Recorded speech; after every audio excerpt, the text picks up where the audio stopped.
From Learfield, Florida Gators football is brought to you by Aegis Business Technologies of Tallahassee, offering 24/7 IT and cybersecurity solutions. If you're looking for the perfect date night spot, treat your special someone to a cozy courtyard dinner at Café de Martín, Tallahassee's hidden gem for authentic Peruvian cuisine. Share a bottle of wine, dive into our sizzling lomo saltado to savory handmade empanadas or our famous chupe de camarones, and fall in love with the flavors of Peru. Visit Café de Martín, where every dish tells a love story. Online at cafedemartin.com. Hey, let me tell you about my friends at Tried and True Consulting, a Seminole-owned business that specializes in payments and business solutions. Tried and True's core expertise includes card, ACH, point of sale, mobile, e-commerce, and hosted payment solutions. Tried and True will help you reduce costs and increase your bottom line. That always sounds nice. Whether you're a retailer, restaurant, licensed professional, or service industry, Tried and True is saving you money. Tried and True's expertise extends to payroll, video menu ad boards, IT services, web design, and social media. It's time to make one call and tell the competition to take it on down the road. Call Don or Joe today at 844-464-6653. That's 844-464-6653. When you do business with Tried and True, they contribute 10% of the net revenue to the battle's end. So go Tried and True today. Call 844-464-6653.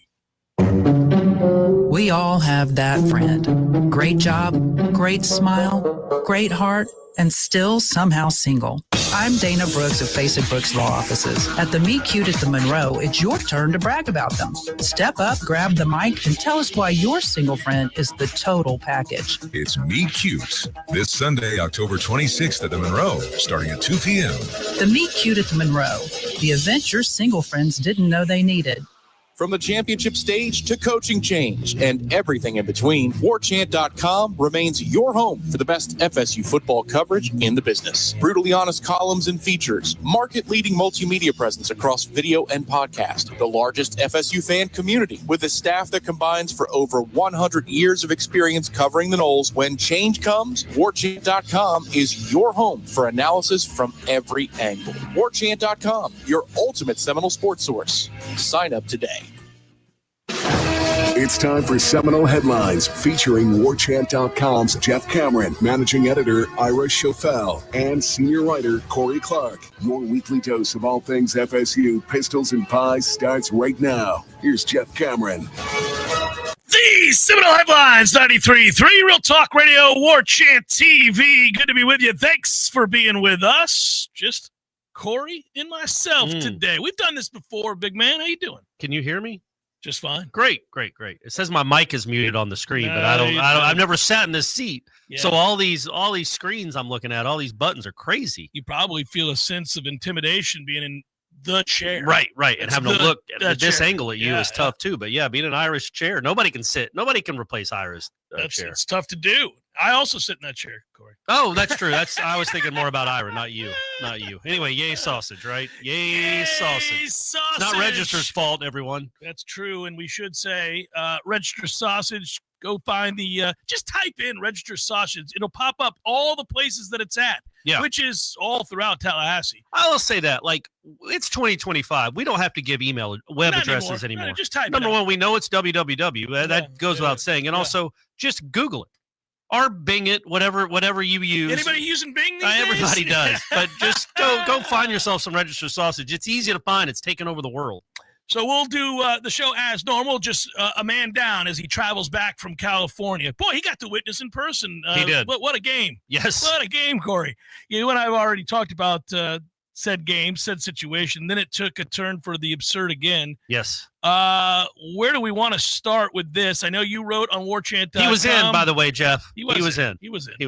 I told Aslan I want him to film me from that angle that they had where it shows him laying on the body. Yeah. And you could tell, I know it's not down the line, but you can tell just reasonably he's in.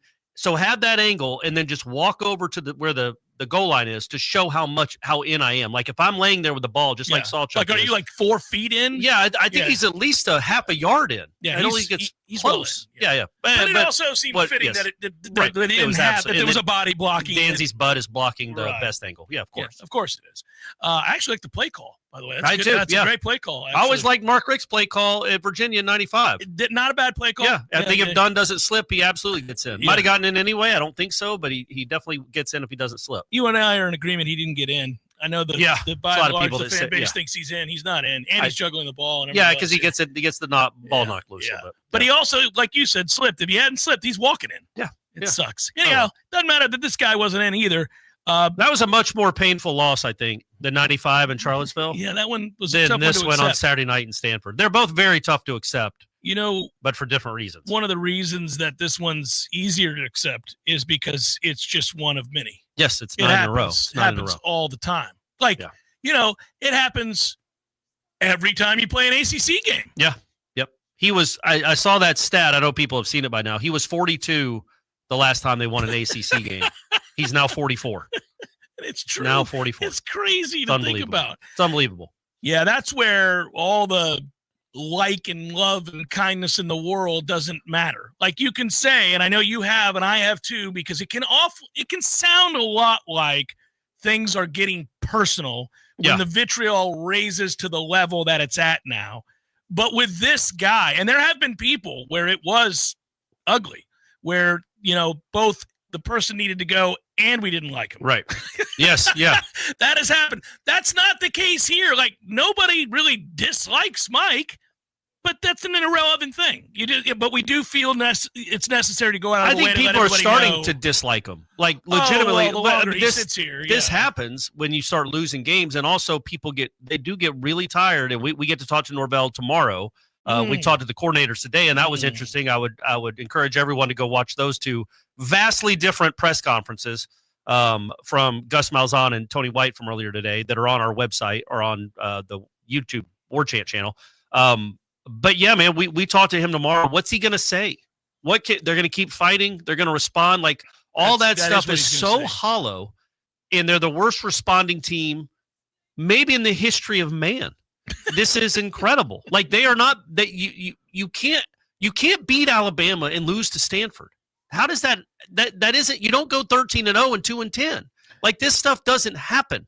This isn't normal. It's normal to have dips. It's not normal to crater.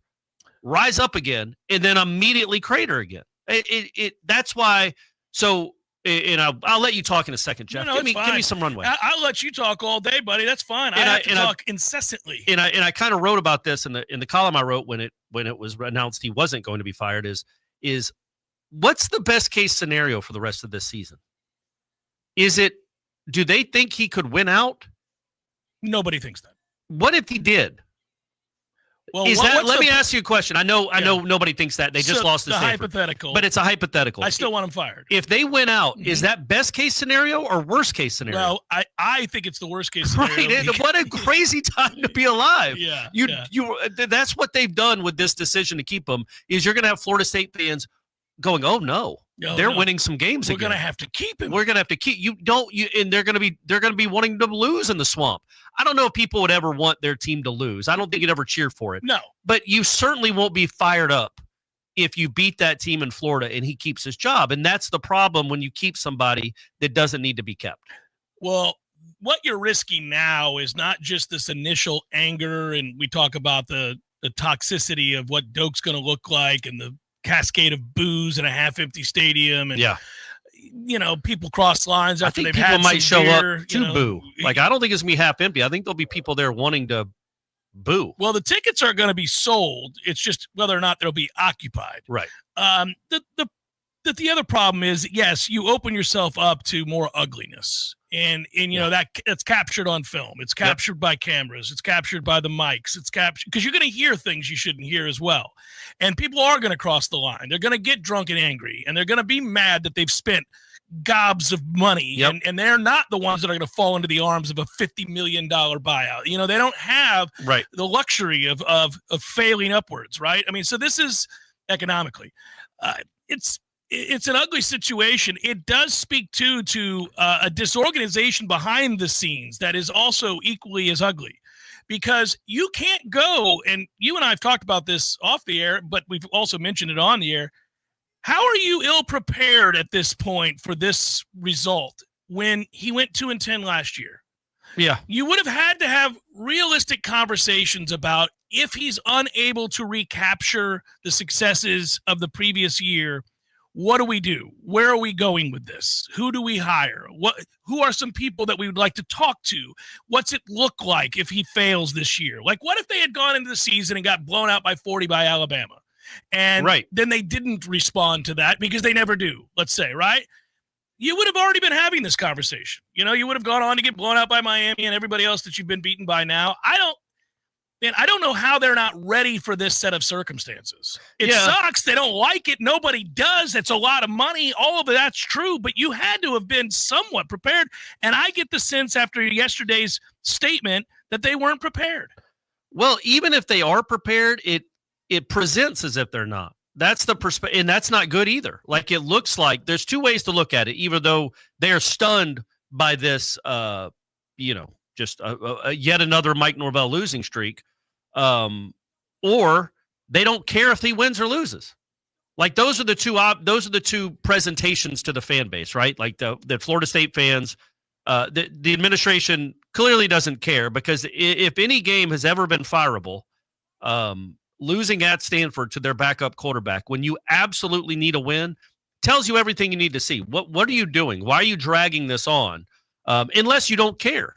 You don't care about what the fans think. You don't care about wins or losses. I'm not saying that that's the truth. I'm saying that is the impression. That's the perspective. That becomes reality. That's the optics of it for many Florida State fans. That's why they were so mad. They see all these people around the country being fired for less. Boom, boom, yeah. And then your guy has his fourth 4-game losing streak in 5 years when you hadn't had one in 50, and then and loses to the worst team. It's his worst loss since Jack State, I think. Well, with this, considering the stakes, got a lot to choose from, but yeah, you do. We'll get him to rank his losses at some point.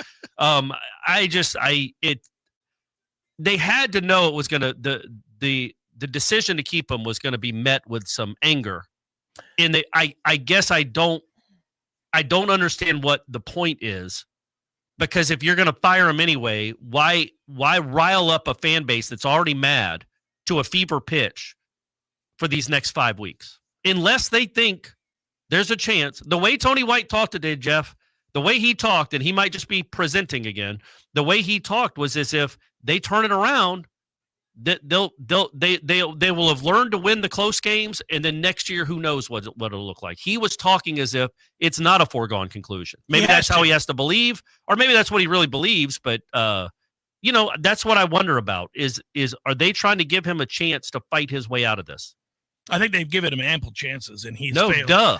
And I do. Here's a part of me that I will tell you that I feel absolutely terrible for him tomorrow. What am I going to ask him? Well, here's the thing. Somebody hears that and they say, stop feeling sorry for him, man. He's going to have $50+ million. Right. But untenable situations are untenable situations, regardless if you have $100 million or one. It's a bad look. It's got to feel awful to walk into the room, to have to carry on the charade, to look people in the eye whom you respect. I think he respects plenty of members of this media team. And I think he knows what he's saying is hollow and it sounds like rhetoric. I wonder what it'll sound like tomorrow, because he can't keep saying the same stuff. I wonder if there'll be some mea culpas and some. I don't know if he would admit defeat in the middle of a season and say that. I don't think you can. Yeah, but I mean, you can't keep telling me you're going to respond and you're going to fix it, because clearly you can't. And you can't. You got outcoached by Frank Reich, who doesn't even like to coach and doesn't want to be there. Yes, and you can't tell people either that you know how it should look. He says that a lot too. Yeah. Well, they make it look like that, dude. What are we doing? I know what it's supposed to look like too. Yeah. And I'm not getting paid on this $11 million a year to not have it look like that. He can't say those things. He can't fall back on those crutches, and because it pisses people off even more now. Yes. And there is no right answer. Like, he can't say, look, I thought I knew how to get this turned around. I felt like we had. Clearly we haven't. I have failed. I'm not certain what the rest of the year is going to look like. We're going to do our damnedest to get these kids prepared to play and be put in a position to succeed. I can't promise you they will, because obviously if I could, we would have already done it. We would have beaten Stanford. We wouldn't have lost to Virginia and Miami and Pitt and now Stanford. We would have won an ACC game already out of our last 9. We would have won one of those if I could make it happen. And clearly I'm doing something wrong. I'm efforting to get this turned around. I understand the cynicism and the anger. I understand the frustration. I share it. But I wouldn't sit there and go Q&A. Because to me, I think you could just say something similar to what I just said and say, with that, I got to get to work. I mean, what am I going to What are you going to say? Now, it would look like he's ducking tough questions. Except for I just answered in the opener everything you needed to hear from me. I know this is fireable. I know. And also the black eye came from. Yeah. Throw that in there, too. Just be completely transparent with everything. What are you going to ask? Here, I'll put you on the spot. We didn't talk about this. I mean, but you're good at asking the question that needs to be asked. And certainly, Corey, one of the things I think you do well is... One of the many. You forgot the word many in there. Sorry. But one of the things I think you do well is there's a humanistic side to your questioning often. There's an empathy that's implied in some of these questions, I think. And so to me, because you're looking more big picture, you're not thinking about the story that you have to write about the right guard. You're instead looking at a bigger, more totality, big picture. And you want to get inside his head. You want to know what he's thinking. You want to know, well, in a situation like this, have you ever been in a situation? You ask those kinds of questions. What the hell are you going to ask him when the entire fan base wants him fired? Right. The administration, I think, would have fired him. Also, I've written 2 columns already, maybe 3, that he should be fired. Correct. And that's inarguable. Yes. He's lost 9 straight ACC games. They just lost to an sorry Stanford team's backup quarterback, I might add. Yeah. We keep knocking people out of games, and they keep winning. Yeah. It's unbelievable. Since his 19-game winning streak, he is 5-15. Right, 5-15. So what are you going to ask, and what would you expect him to say?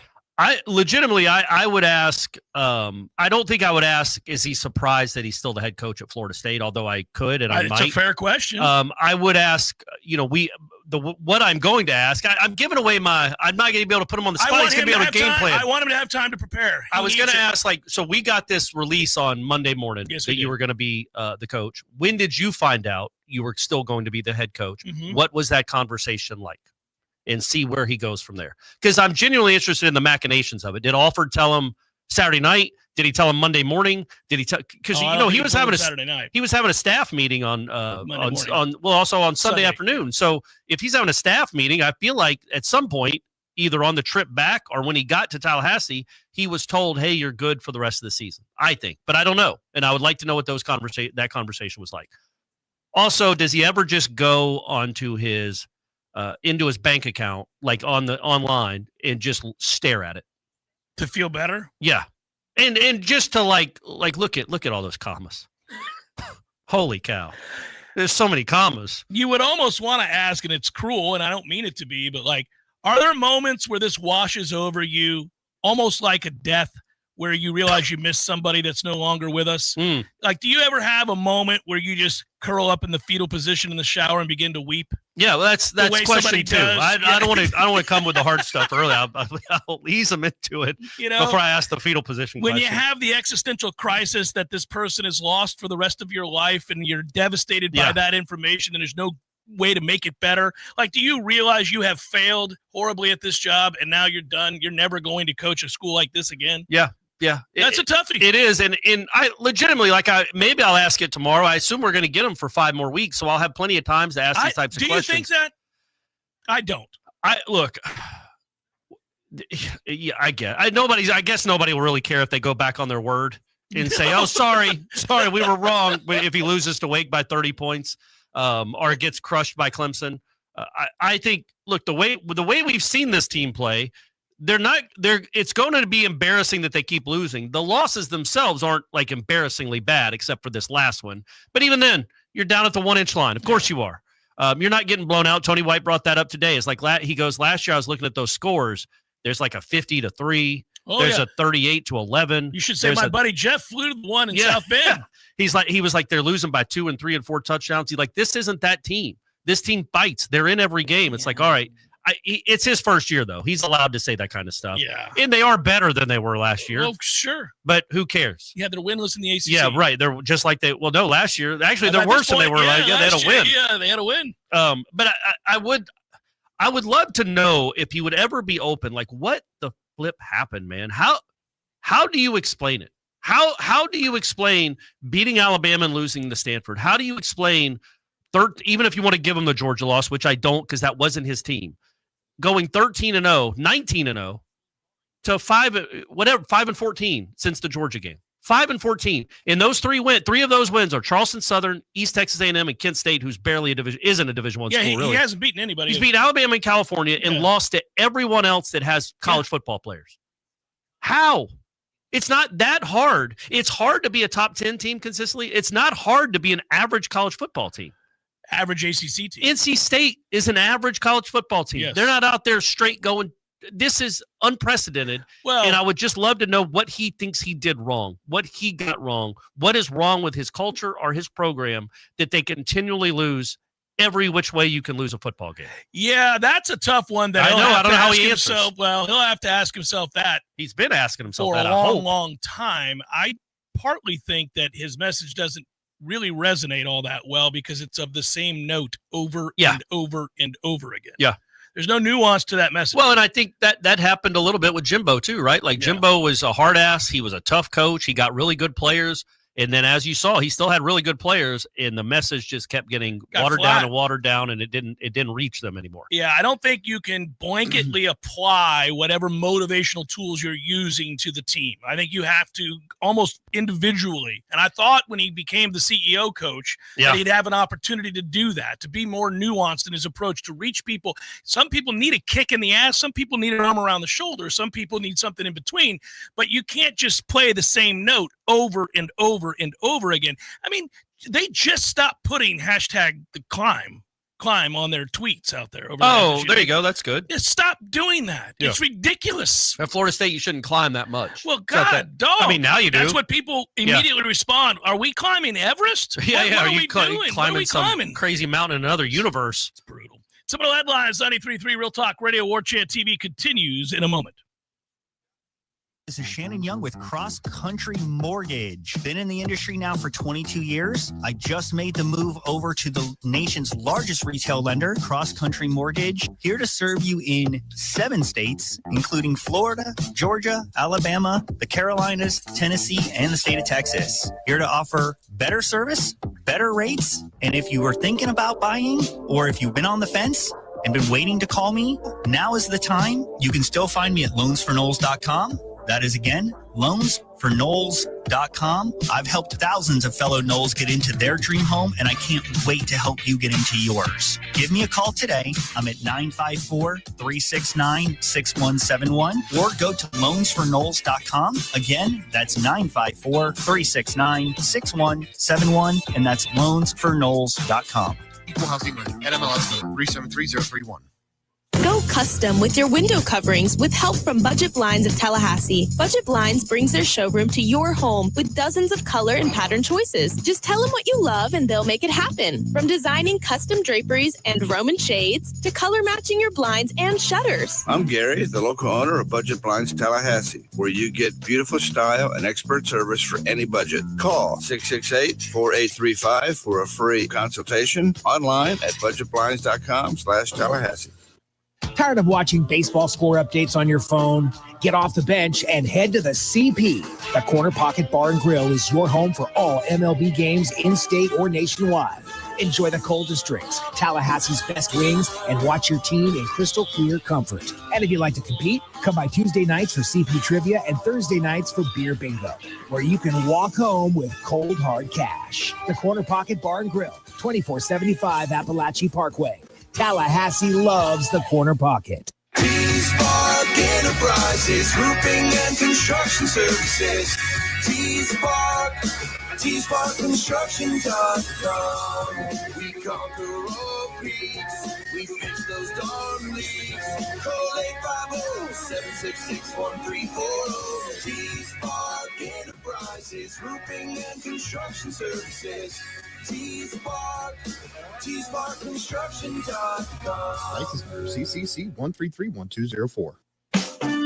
Barry knows cool. He's keeping you comfortable. Barry knows cool. You can put him to the test. Barry knows heating and air conditioning. Keeping you comfortable is what Barry does best. No matter how busy life gets, your home is the place where your family and friends show you they care and celebrate with you. That's why the professionals at Barano Heating and Air Conditioning always make sure your home is comfortable. Just like those who matter to you most, Barano will always be there for you. This is Tyler from Barano Heating and Air. Now you can schedule an appointment, purchase or renew your service agreement, or pay your bill from your mobile device. Any day, anytime, anywhere. When you turn to the experts at Carrier and Barano Heating and Air, online at baranoac.com. Florida license number CAC 1816186. Barry knows heating and air conditioning. Life is stressful. Dinner shouldn't be. That motto is why Register Sausage has been doing business in the Florida Panhandle and Lower Alabama for over 75 years. A proud sponsor of Seminole Headlines, Register Sausage always provides the best Southern smoked sausage to over 140 grocery stores and restaurants throughout the Southeast. Headliners have discovered the Register's difference. You can too. To find a store that carries Registers near you or to buy directly, head to registermeats.com. That's registermeats.com. Register Sausage. Yay, sausage! Seminole Headlines returns now. Head to YouTube and search for Warchant TV today to catch the show live or on demand. Now, here's Jeff Cameron, Ira Schofel, and Corey Clark. Ira is traveling back from California. It's me and Corey today. What a time for him to just bounce. Oh, yeah. How lucky is that, right? I get to avoid having to talk about this. But, I mean, in his defense, when they scheduled that trip, it's like, well, this is going to be a sleepy off week. They'll just dispatched of Stanford. They'll probably be 5-2. There won't be much to talk about. And then instead, all this has been happening the last 48 hours. And he's out in wine country. Get it together, Ira. Joey Two Guns in the chat asked a question. Ask Coach, in your opinion, what is the standard? See, I don't think he lacks an understanding of the standard. I think he certainly knows what the standard is. And he knows that he hasn't reached it. He knows this isn't it. He knows what it looks like, and this isn't it. Right. I mean, I think a lot of times when we get emails and people ask us questions in the chat or tweet at us or whatever about, well, ask him this and ask him this. It's usually some sort of combative, antagonistic sort of question that really doesn't solve anything. I'm not saying you're doing that, Joey Two Guns, but what I'm saying is that it's implied that he doesn't seem to understand the mission. Yeah. I think he understands full well exactly what he has to do. He's just not doing it. Yeah, I think he understands. He probably understands now he ain't the guy to do it. I don't know how he couldn't at this point. Like, everybody has self-doubt. Even the most egotistical people are going to have some periods of self-doubt. I can't imagine what his self-doubt is right now because it goes back, I wonder what he's thinking. If they showed him on the sideline a bunch, and usually I'm at the games and I'm not Hawkeye like Ira. I'm not watching the sidelines. So I don't get to see his demeanor on the sideline during the course of the game. When you go back and watch it. Yeah. And this game I was watching live and I'm like, man, this guy looks pained, tense, with good reason. His team sucks when it didn't suck. His program sucks when it didn't suck, and it's all on him. But you wonder about the thing with Edwin Joseph. So we talked to Tony White about that today. If you don't know, hopefully none of you guys watched the game, but I'm sure you did. Edwin Joseph jumps off sides. Almost every single person listening to this did. He jumps off sides, gives them a first down after they missed a field goal. Then he gives up the touchdown 3 plays later. Yeah, tough day at the office. And so Tony White is talking about this today, and he's asked about the Edwin Joseph incident because looked like he brushed past each other. There was some animosity clearly. So as he's walking off the field, as Tony White says it, Tony White's like, look, a million people just watched him jump off sides and then give up a touchdown. He knows what happened. He already feels bad enough. He feels like he let everyone down. He knows the deal. He knows what just happened. And then coach comes over and says, what the hell was that? And it just escalated from there. I don't know that Tony White was rolling Mike Norvell, but it comes across that way. Yeah. Like at some point, like also Edwin Joseph is allowed to handle criticism better than he handled it, clearly. Without question. It's crazy he even was allowed on the field after jumping off sides, but he was, and then he was allowed back in the game after all this, which is another discussion. But and he actually did play well after that, if it matters. Yeah. He gave up 7 points, though, so not really. So Tony White it just seemed like Tony White was saying, like, maybe in that moment, let him cool down for a little bit, then go over. Yeah. Because what was going to happen? Like, what did Norvell think was going to happen when you go scream down a guy who already knows that he just gave up a touchdown and plays on a crappy team? No offense, Florida State Seminoles, but you're a crappy football team right now. It's not going to be met with, I got you, coach. Yes, sir. Yes, sir. A lot of the time. Yeah, it's interesting when you think about it in those terms. Like, the angriest I ever get with my kids is not when in the moment the thing that happens that pisses me off. It's like not then that I choose to discuss the depth to which I'm angry about or disappointed in. It's like, I better take a deep breath because I'm afraid I'm going to say something I don't mean. It's the heat of the moment. Right. And that's what Tony White was saying on the sideline. It's the heat of the moment. Yeah. And again, you go watch Tony White's whole interview. There's a death threat thrown in there. There's a lot of interesting, I guess, stuff. He said he's gotten death threats. Yeah, that's awful. So we'll see. But and look, I'm not doubting it. People, especially at 2 a.m, social media are DMing all kinds of awful stuff. Yes. But I think when it comes to Tony White saying this, I don't think he's rolling Norvell. I don't think he's criticizing. He's not meaning to criticize the action, but part of being a head coach and a leader is knowing when to push those buttons. Understanding who you're talking to, what just happened, when to talk to him, how to talk to him. Yeah, all of that. I think certainly it's not a great mystery here. Also, Edwin Joseph, I'm not you're not absolving removing blame from Edwin Joseph, man. Handle your stuff on the sidelines better than that, man. I think that it speaks to a larger issue that he's not connected to the team. They've tuned him out completely. Well, you could understand how that might happen. You can when you lose every week. But he's not only that true. But I would. Well, that's the same thing, Corey. That's what I was just saying. Like right? Even in November of 2023, I'm imagining most of the starters, NFL players on that team had probably tuned out the message of respond. You got your hand. Like they're pros. They're playing football, and they don't need a rah moment every practice and every halftime and before every pregame. They just need good coaching. This is what I was talking about last segment. I really do think that it's a problem for him. I think Mike will have a chance to reflect after he's been fired. Yes. And he'll get other opportunities, probably as an assistant somewhere at a lower level next. But let's see, he's a young man at some point relatively in the coaching field. He's got a chance 7 years from now to take over a program again. Let's see. Probably not a big one. How old do you think he'll be when he gets his next conference win as a head coach? 45. 56? Well, the way this is going? And which conference is he going to be in? Exactly right. That's the better question. But so my point would be, I would think that, obviously you have to go back and take inventory, take stock of what you did well, because at one point you did some things well. You won 19 games in a row, as you pointed out. You know how hard that is, by the way? Incredibly hard. It's incredibly difficult to do for any coach in any conference anywhere to win 19 in a row. It is incredibly difficult. He deserves to be noted for that. It's also incredibly difficult at Florida State to lose as many ACC games in a row as he has. I would say remarkable. I would say it's harder to do it's harder to lose 9 straight ACC games at Florida State than it is to win 19 in a row at Florida State. They're both very hard to do. Yeah. But I feel like it's a little tick above to lose 9 in a row at Florida State. It's a hell of a thing to come over the top with a greater set of failures than successes after you've won 19 in a row. That's what I'm saying, man. I said it on Wake Up Warchant, man. Like, his program belongs in a mental institution. This is the most bipolar, schizophrenic personality disorder program that's ever lived.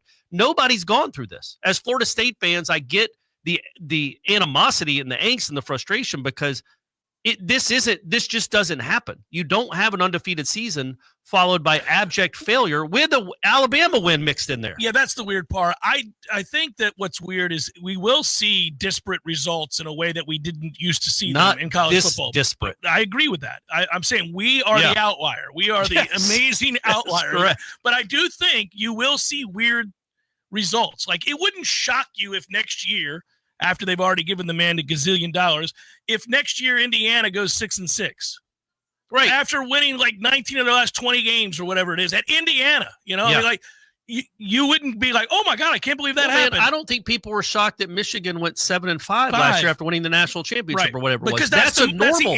That's also the era we're in now. Right. You can't stockpile talent. But it's not the era to go from 13-0 to basically 1-10. Yeah. I think that his message falls flat, doesn't resonate, is now tuned out completely. Yes. And once that happens, it's very difficult to get that back. I don't know that you can get that back. There's just enough dirt on you now that you can't get clean. This is why we say he's got to go. There's no turning back. That's why it's puzzling that it didn't happen. Yeah, because I don't know what can be gained other than they win 5 in a row. I know. But if they go 8-4, that's the problem, man. Yeah, but they're not going to go 8-4, and you know that. They did. But they're not going to do that. Okay, let's go. Let's say 8-5. They go 7-5 in the regular season. No. Somehow they keep him on for the bowl game, and he wins, and he goes 8-5. Did he have a 4-game losing streak? Did he lose to Stanford? But he beat Alabama, and he beat the Gators. That's the problem. Is like when you start from 2-10, everything is an improvement, even a 4-game losing streak. And what I'm worried about, this is my worry, is that this is what their plan is to hope that he can turn it around and get to 7 or 8 wins and then keep them. And that will be met with such disdain that it won't be a forever fracture, because Florida State fans are always going to be passionate about their school. But it will be a fracture in the short term where a lot of big money people will be like, nah, I'm okay. I don't need my season tickets. It's already happened. Because I don't believe that y'all care enough about this program to give us the best chance to succeed. Because clearly this guy has something going on with the way he runs a program where it is like an EKG, not an EKG machine. What are those things in the hospital? That's an EKG. Or you have where you see the beep, beep. Mm-hmm. Like that's what his program is. And mostly it's down. Like you can't assume, oh my gosh, he just went on a 5-game winning streak. They're set up to be awesome in 2026. No, they're not. They might go 1-11. How would you ever think anything is consistent with this head coach after the last 6 years? You can't. So a winning streak would almost make it seem worse. Like, what in the world, dude? Yeah.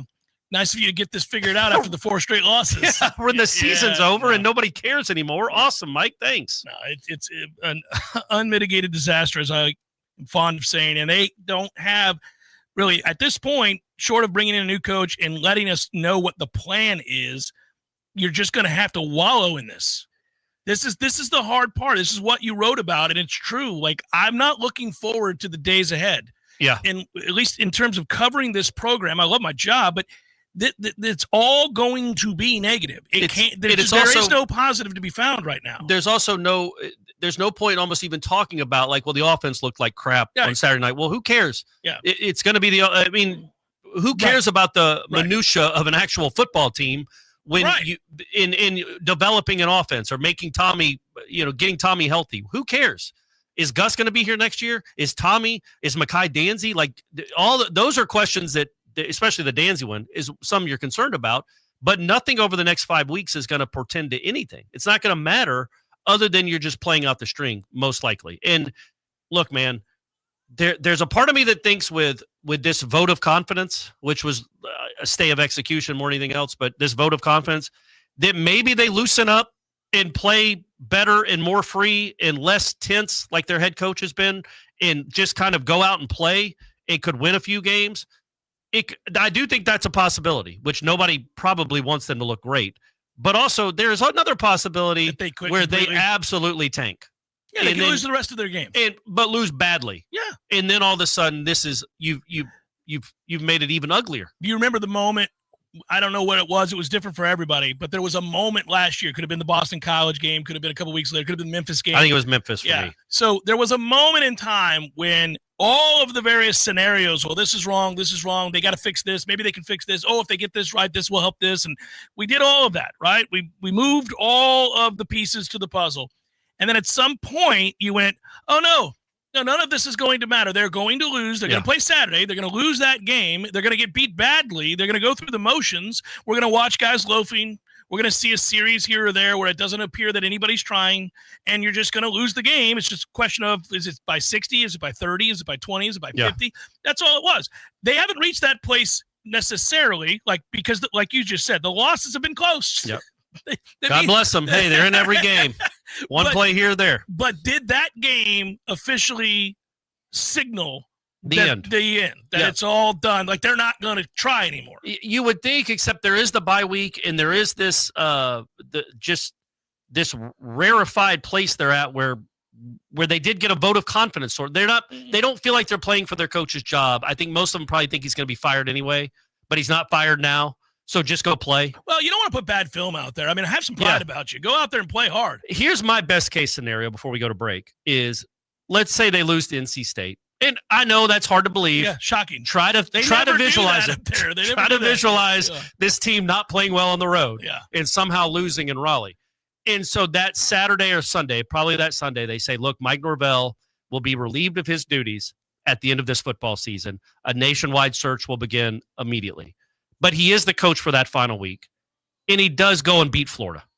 And they carry him out on his shoulders. What the hell kind of dream scenario is this? Isn't that perfect? Because it would be nice for Norvell. Just a thank you, coach. Thanks, coach, for that 19 game. Yeah, but I mean, he could end his career like Ron Zook. He could end his career with a win at the rival stadium against another interim coach. That's dream scenario, Jeff. Yeah. You announce it. Hey, we decided we're moving on, but we're going to let him finish out this year. He's going to get one last chance to respond. Like the big win Napier got over Mississippi State. Right. What a way to go out. Yeah, he knew. That's a walk-off. There they are. They're fighting their ass off. That's a walk-off win. And by the way, his team does fight. They do fight. They're all not the time. I don't know why they're not very good, but his team does fight. So yeah, maybe that would give them. It would be cool for him to get a moment like that in Gainesville. I know nobody cares. Some of you'd rather see him lose 50-0, but beating Florida, his last game. Buddy, you are in dreamland. Getting carried out on their shoulders. Lagway will shut it down by then.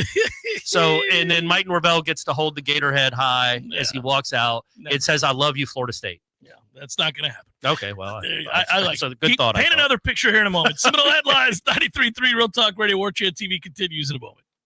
Picture this. It's midnight and you're lying in bed, scrolling through this new website you found, hitting the add to cart button on that item you've been looking for. After 15 minutes, you decide you've done enough damage to your wallet and decide to check out. But you remember that your wallet or credit card is in the living room and you don't want to get out of bed to go get it. Just as you're getting ready to abandon your cart, that's when you see it. That purple shop button. That shop button that has all of your payment and shipping information saved, saving you time while you stay warm in your bed. That's Shopify. And there's a reason so many businesses sell with it, because Shopify makes everything easier, from checkout to creating your own storefront.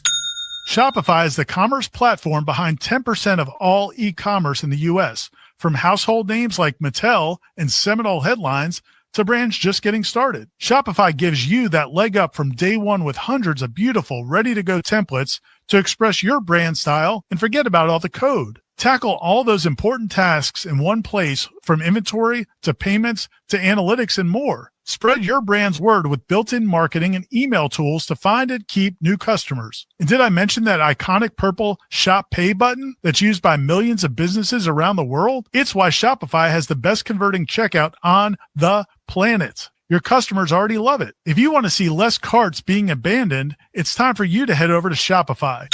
Sign up for your $1 per month trial and start selling today at shopify.com/warchant. Go to shopify.com/warchant. Shopify.com/warchant.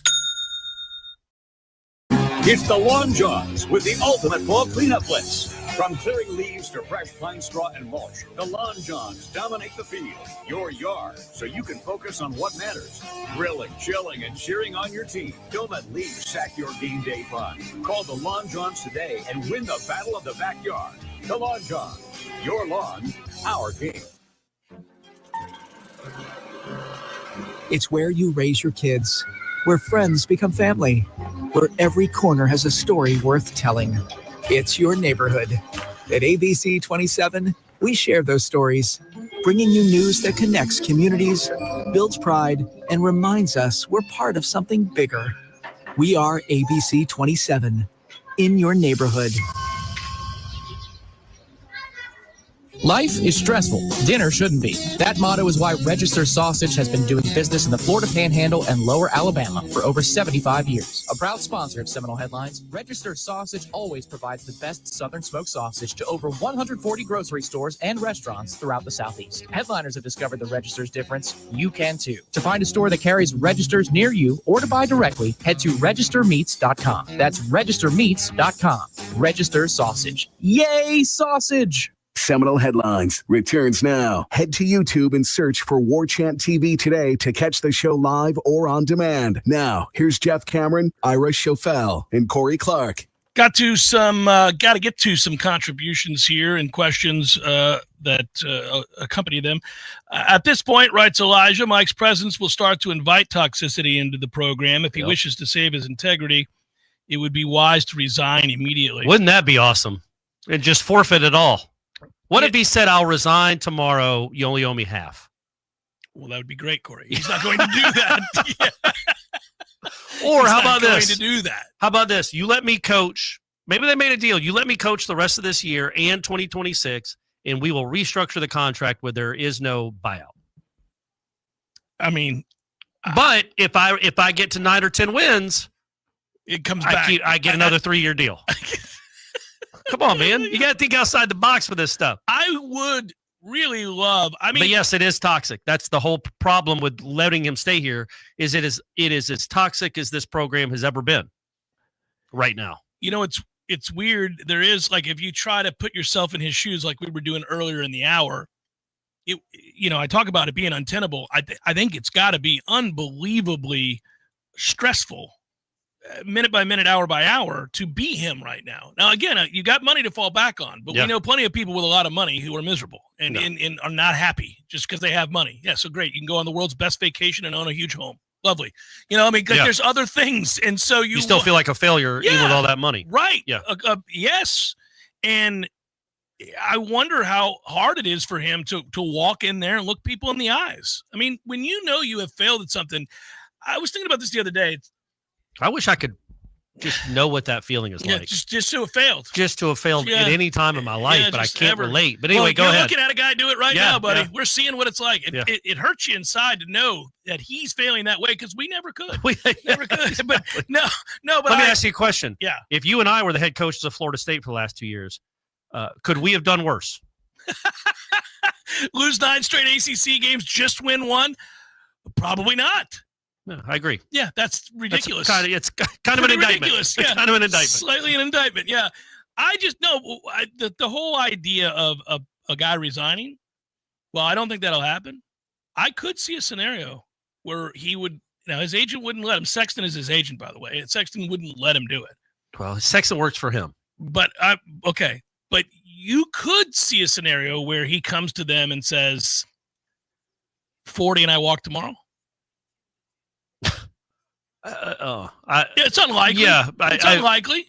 But I mean, if you don't want to deal with it anymore, I don't think he would make a decision like that to leave. I think he would make a decision like that to try to get it right.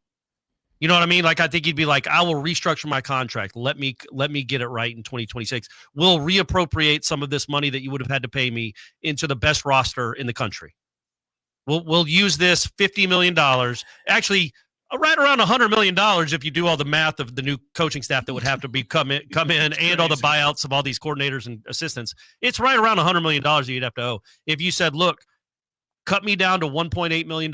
I can live on that in Tallahassee. I'm going to give you $1,000. $1,000. You got $1,000. Do what you want, Mike. Yeah. There's $1,000. But I could see something like that. I don't think you would make a deal to leave. I think you would make a deal to try to stay and get it right and reappropriate the money. And nobody would be excited about that, clearly. Nope. But he would make a lot of kind of fans if he came out, because last year he made a lot of fans when he gave $4.5 million back.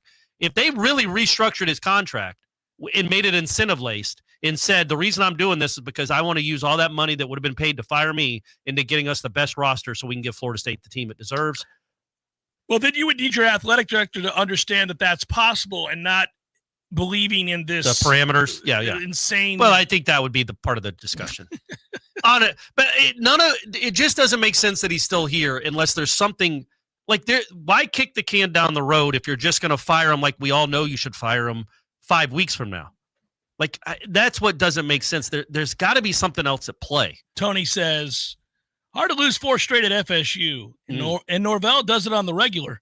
Yes, he does. He's done it 4 times. Yep. I'm good at looking up that kind of stuff. I like that you, after each loss, find all the other lowlights for him. Because, hey, in addition, guys, nobody's ever sucked this bad but this guy. Last week, before the Pitt game, the Friday night before the Pitt game, I looked up. I'm like, because I didn't think they were going to win that game. Right. I'm like, I think he's going to have another 3-game losing streak. I wonder how many that is and how many Florida State has had. And then you're like, well, that's And 6. so I looked, and like Bowden had 5. Yeah. Jimbo had 1, I think. Willie had 1.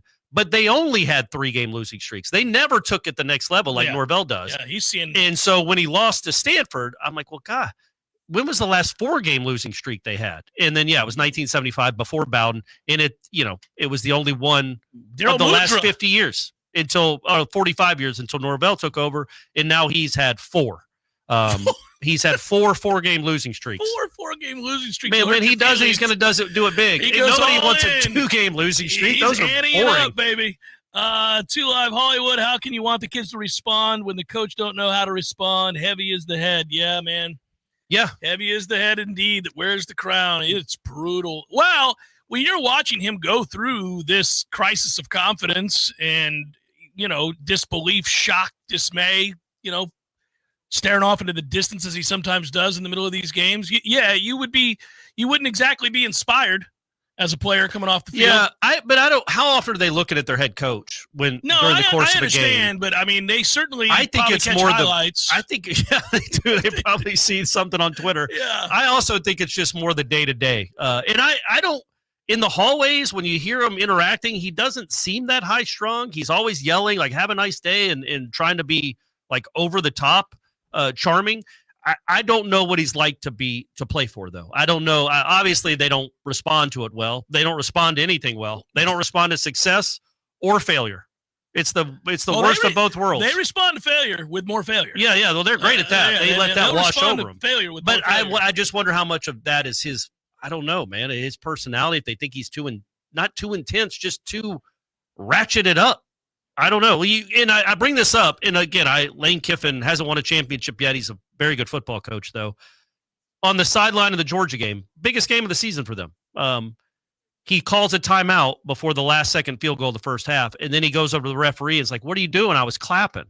As a joke, and the referee starts laughing. In the middle of the Georgia-Ole Miss game, he's making jokes. Well, he's secure. He's very secure. He's also secure in that he's good. Well, and that's his team my point, is good. Is that he's winning games. Yeah.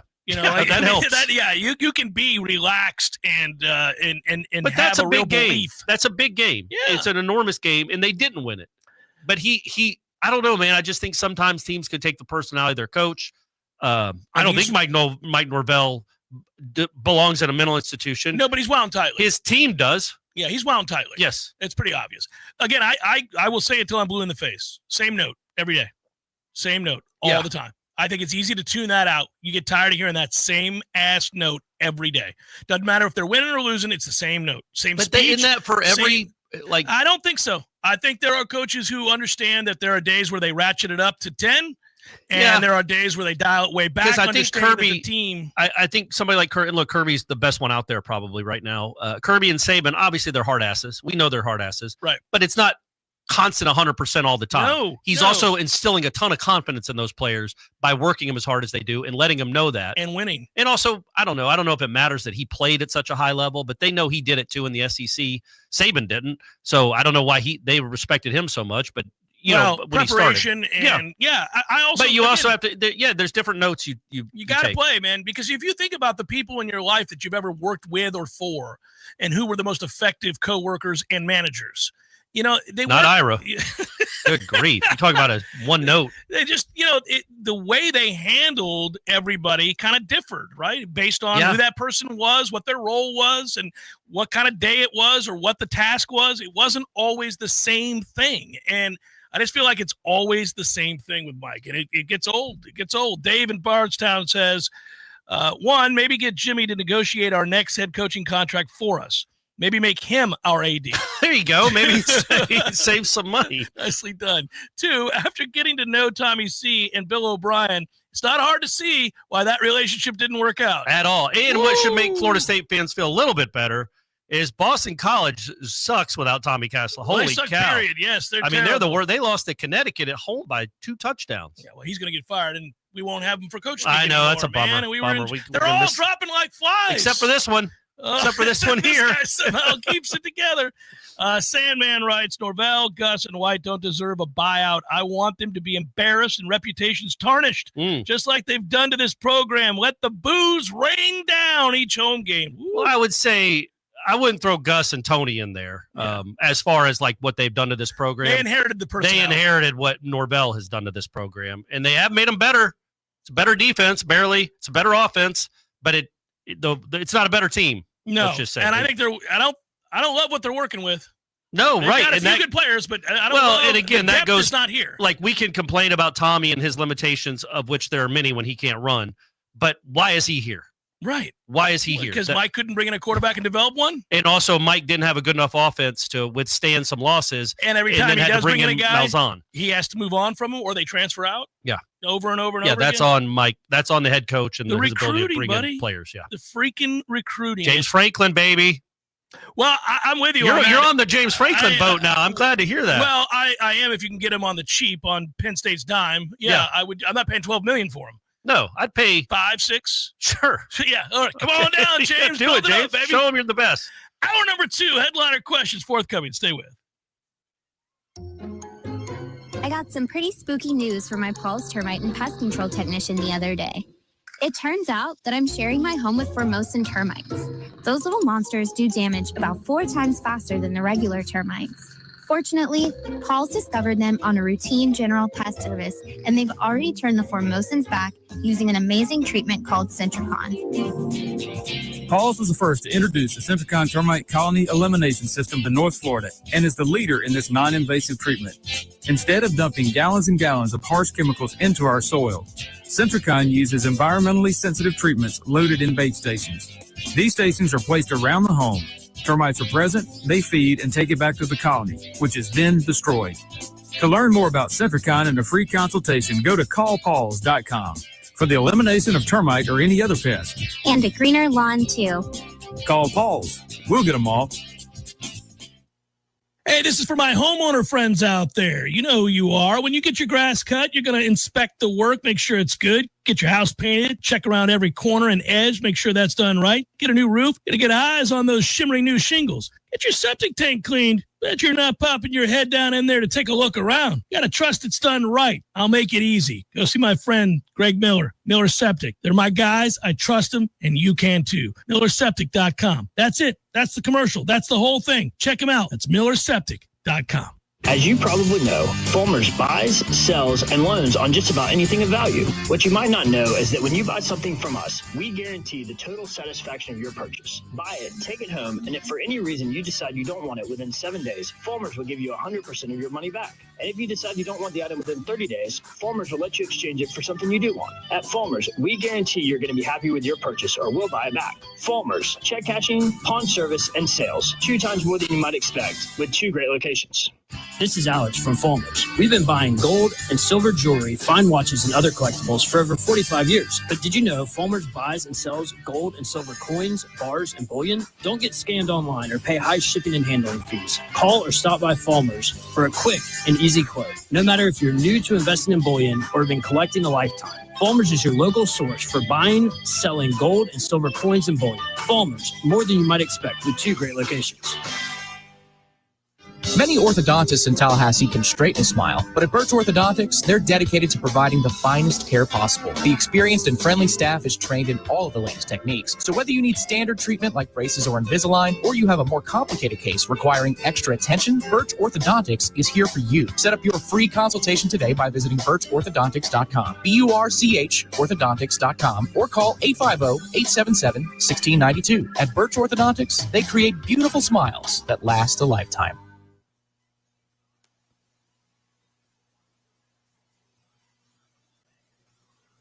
WVFT, Gretna, Tallahassee. This is Real Talk 93.3. You're listening to Seminole Headlines with Ira, Corey, and Jeff. Stay tuned for more headlines coming up next. Your sports action update on Real Talk 93.3 with all the latest odds from Vegas. Orlando Magic open up the NBA season tomorrow at Kia Center, laying 8.5 against the Heat, 214.5 the total. Game 1 of the World Series on Friday.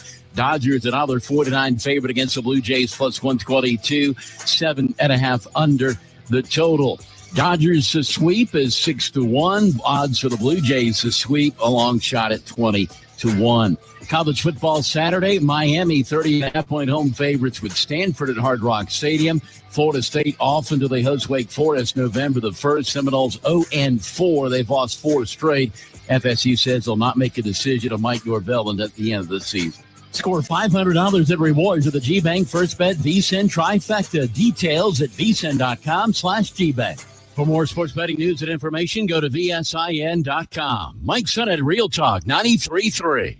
The competition is scared. Why? Because J.D. Power named Nissan, not Toyota, #1 in new vehicle quality among all mainstream brands. And all 2025 Nissan midsize SUVs have 0% interest for 60 months and up to $5,000 cash back. Kraft Nissan in Tallahassee.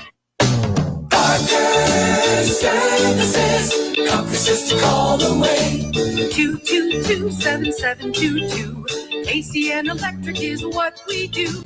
Service, repairs, and installation too. 222-7722. Parker Services, Comforts to call away. Is your home ready for anything? At Parker Services AC and Electrical, we do more than just keep you cool. We keep your whole home running smoothly. From AC maintenance and duct cleanings to whole home generator installations, we've got everything you need for comfort and reliability. Join our Peak Performance membership to keep your HVAC system in top shape and catch issues before they turn into costly repairs. And with a reliable generator, you'll never be left in the dark again. Call Parker Services today, where comfort is just a call away. Parker Services, Comforts just a call away. Florida license number CMC 050334 and EC 1301240. Your body is a masterpiece designed to heal itself from within. Learn how to maximize your health by tuning in to Phenomenal Health with me, Dr. Ryan Finn. Saturdays at 2:30. Experience true health today and call Finn Chiropractic at 386-7700. From the championship stage to coaching change and everything in between, Warchant.com remains your home for the best FSU football coverage in the business. Brutally honest columns and features, market-leading multimedia presence across video and podcast, the largest FSU fan community with a staff that combines for over 100 years of experience covering the Noles. When change comes, Warchant.com is your home for analysis from every angle. Warchant.com, your ultimate Seminole sports source. Sign up today. It's time for Seminole Headlines, featuring Warchant.com's Jeff Cameron, managing editor Ira Schofel, and senior writer Corey Clark. Your weekly dose of all things FSU, pistols, and pies starts right now. Here's Jeff Cameron. Hour number 2, Seminole Headlines, headliner questions about to get started. We'll get to those momentarily. Ira traveling back from California, not with us today, just me and Corey doing it up one more hour, and then we have the bonus hour that Tom and I did after this hour. What's the dynamic like with just you and I, you think? Because you've done it now with just Ira and with just me. I think that we're all good together. Yeah. We're doing well, though, you and I think. No. Yeah. I don't mean that snarky. Yeah. I mean that, I think that we're all, we've known each other for so long now, and we're also friends off the air, so I think it's kind of easy. I feel like Ira's, his pragmatism is missed a little bit, but that's fine. What are we going to do? We got plenty of time for pragmatism. Yeah, we got They just lost to Stanford. You don't need to be pragmatic. Nope, not a time for that. Yeah, that's why Ira's actually in town. We told him to stay away. Keep your pragmatism at the house. Wait a week, man. Come on. We do need to say thank you to Dr. Birch and Birch Orthodontics, always. Yep. Best in the business. Both my boys went there. They've got beautifully straight teeth. Your wife's daughter went there, I know. Did her son go there too? I think. Yeah. I can't remember. Yeah, he did. Yeah, absolutely. Yeah. There you go. So there you go. Her kids went there. We know that's all solid. And so Ira's kids all went there. We vouch. We vouch for the great Dr. Birch. We couldn't vouch any harder. No, we really couldn't. And Heather Birch and her staff are fantastic and really good at what they do. So that's she's a diehard Nole too, if that matters to you. She's suffering just like the rest of us right now. Well, yeah. I want to say long suffering, but no, just a lot of suffering here lately. Hey, by the way, kudos to you. I just pulled this up. You posted this 14 hours ago? Well, I mean, yeah, 11 p.m. That's not great, Shake. Nah, that's kind of what I do. That's for you. Well, sometimes I've seen 2 in the morning. I've seen 1:30 in the morning. I thought, well, there's an afterthought. Corey was going to bed at 3, and he posted at the last second. Shout out to Ira, by the way, for posting on Twitter. Getting questions. Although I guess when I was thinking about it, it's like, well, I have a Twitter account too. I could have just asked for questions. I think most people that follow him probably follow me, but I appreciate that he was willing to do that because when I was not here, I did not ask for Facebook questions. This is funny. No, I didn't expect you to. You should have, but I didn't expect you to. I know. Yeah. This is actually funny right out the gates on Facebook. Hassan says, fellas, let's play a game of blank, marry, kill. We know what the blank is. Okay. Kiss. With Norvell transfers and their quarterbacks, Mackenzie Milton, DJU, Tommy Castellanos. I would. I'm not. We're not going to do it. We're not going to play the game. Nope. Side note: Norvell should pay Jordan Travis at least a quarter of his buyout. That's funny. Mike says a little off topic here, but y'all know how. What is this? Oh no! I'm not reading that. I gotta reread that. I can't even see it. JB Boyette, guys. Silver lining: we are 1 loss away from the ACC Platinum Bohica. Yep. Also, who let ACC officials into a Ford Field tonight? Oh, Bucks game. Yeah, that was a poorly officiated game, but Bucks were going to lose anyhow. That's a very good Detroit team. Why? Because I don't get to watch games on TV as much as you do. Why did we? Well, I'm talking about Florida State games. Why didn't we get a look inside the ACC replay booth at the end command center the whole game? We didn't. I don't know. They do that for other games, right? Not just Friday night games. Do you think they designated the FSU Stanford game obsolete? It's on at 10:30 at night. Nobody's going to be awake. We got to sleep. Yeah. Got church in the morning. I guess. I don't know who the referee was talking to for 3 minutes on that last play. Yeah. Somebody who's like, we cannot overturn it no matter what. But it looks we can't like go to he's overtime. Really in. We can't go to overtime. It's too late. Good day, gents. Over under 40K attendance for Wake. Over. I think people have decided they're coming. They've already bought tickets. It's homecoming. Yeah. Maybe they can't get out of their hotels. Only because it's homecoming. Yeah. Well, I also think there's a part of the fan base that wants to show up to be heard, which isn't great. Although you would think more people, if you don't show up, that makes much more noise not being there than boos, but we'll see. Man, it is crazy. You think it's going to be deafening boos? I think when his name is announced, if they announce it, I think every time they run away from catching a punt, although my man, Squirrel was back there. He caught that one. He caught a couple of them. They actually had a good punt return. Yeah, they did. On their little trick play thing you do. It's lost in the loss. Yeah. Every time there's a 3 and out, a turnover, a penalty. Yeah, man, I think he'll be, if they lose or if they're down at halftime, it will be lustful booze. Yeah. Robust. Robust. I don't think lustful is a word. But yes, it's going to be loud if they're down at halftime when his name gets announced. Well, they would be smart. Nobody's going to care if he gets his name announced or not. Don't even announce it. I wouldn't. There's no point in doing it. Well, you know how they stopped doing the cinematic recaps? What? Yeah, that jinxed the entire season. By the way, we see them last year when they're losing every game. They beat Alabama, the biggest win probably we thought in Norvell's tenure in career at the time. And then we have to wait 3 weeks to see the behind the scenes from that game when they do like a block of all the other games. That was crazy. That was bad. It was just bad timing to go away from those in that moment. Mark writes, not asking for Jimbo to be the next coach, but if he were, what would he say to the three of you, and what would be your first question to him? I hadn't thought about that. I think he'd say hello, first of all, and I think he would be attempting to win us over. Yep. I think what would be my first question to him? My first question would be legitimately, maybe not in front of cameras, but if I was just talking to him on the side, like, how weird is it in College Station? Like, what? Oh, you'd want to know what kind of, all the weirdness, all the cult-like behavior at Texas A&M, I think I'd want to know what he's learned since he left. Yeah, man, I just don't. Hopefully he has. He might not be able to articulate it or want to or feel the need to.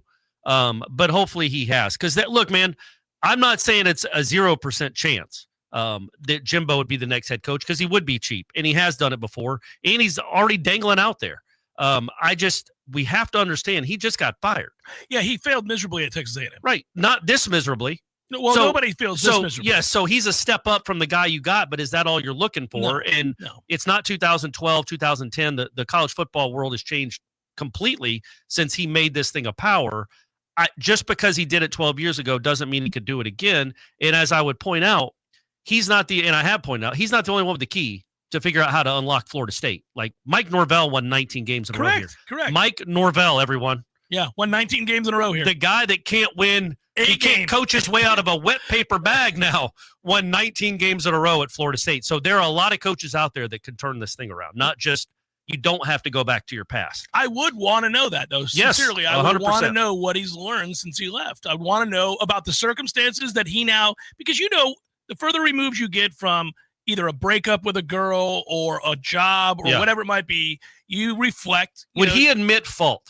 Oh, I think when he started to cry when the ACC team was here. But then he also said on Freddie's podcast that I never wanted to leave. Like, would he actually? Not true. Of course it isn't. Would he admit fault that I didn't appreciate what Florida State was as much as I should have? Just say something like that. And I honestly think all would be forgiven. I didn't appreciate in the moment that I needed Florida State as much as Florida State needed me. Well, what he would argue right now and why he can with a straight face Plus he's got that sweet ass new football only facility now that Norvell got to move into today. He would I think the way he's able to say with a straight face to Freddie that he never wanted to leave Florida State is that this is, how you talk about like the royal we and all that. I think for him, he felt it was necessary to leave Florida State. He didn't want to leave Florida State, and he would look at that as two different things. He would say, they made it so I had to leave. Right. Is what he would say. I got it. I didn't want to. It's semantics, but I got what you're saying. That's what he would say. I mean, I believe that. And would he admit that it was a mistake? Well, is it? He's got more money and generational money than he would ever He's also out of coaching and kind of fell flat on his face. No, I agree with you. I'm just saying. Garrett writes, if Mike Norvell finishes the season, what's the best case scenario? That he's fired when the clock strikes 0 at the end of the Florida game? Wouldn't it be better, though, if he's going to be fired anyway to beat Florida? That's the best case. The thing I painted last hour of him being carried off the field by his players after getting to 6-6 with a big win over the Gators in Gainesville, having already been fired and knowing that's his last game, that's best case scenario. He gets a night to feel good. His players get to beat Florida. He gets to walk out of there a winner, just like Napier did. That's best case scenario. Worst case scenario is they keep him. When he gets fired, probably the way many people are thinking. When he gets fired, which may be sooner rather than later. When he gets fired, I'm going to wish him well. I'm going to hope that he figures out, some of the weaknesses in his approach to being a head coach, and has success elsewhere, somewhere. I mean, it's not going to be at a big place anytime soon. If it is, he's an assistant coach, so whatever. Yeah. But eventually, I would like him to figure it out because I do think he cares. I think he's passionate. I think he does really care about his players. I think he loves this program. It wasn't for a lack of trying. There's no work ethic issues here. I also think, other than the scoreboard, he's a really good ambassador for your program and for your university. I think. The scoreboard he makes hasn't done anything other than lose to embarrass us. Yes, that is good. other than the losing. But I mean, who even keeps track of these things, wins and losses? Dan writes, when we hired Norvell, do you remember the other hot board candidates? Just wondering, where are they now? I don't. Well, there was this fictitious Bob Stoops thing that people thought was possible. Well, he's not anywhere. It wasn't possible, but and it wasn't even going to happen, and he was not really ever a candidate. Was Stoops? Was Mark Stoops a candidate? I think he might have been. It's weird with Mark Stoops. I think, and I actually think Mark would be a candidate again. Yeah, man. That's a tough sell because of what he's done here lately. Well, look, but I know where he's been. Win at Kentucky. Yeah, and I also think, honestly. So if we're going to get into the nuts and bolts of this, I think Mike failed because he didn't recruit the line of scrimmage like an SEC team. Yep. He should have recruited the elite. He recruited offensive like and an defensive AAC team, lines. like a Memphis team. Yeah. So he did not recruit the offensive and defensive lines the way that big boys do when they're serious about winning long term. And you can't find those people in the portal. You got to get them from the high schools.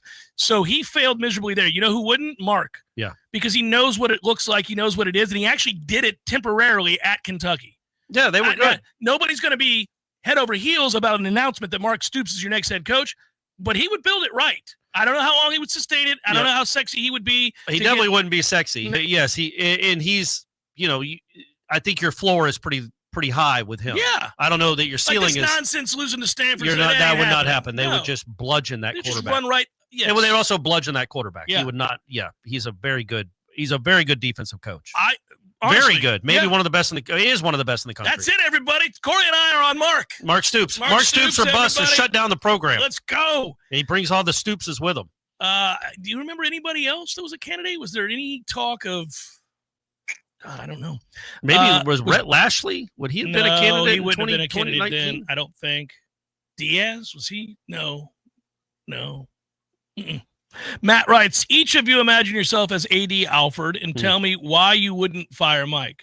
Well, no, I would have. I can't. And I can't imagine it because, by the way, I would have fired him last year.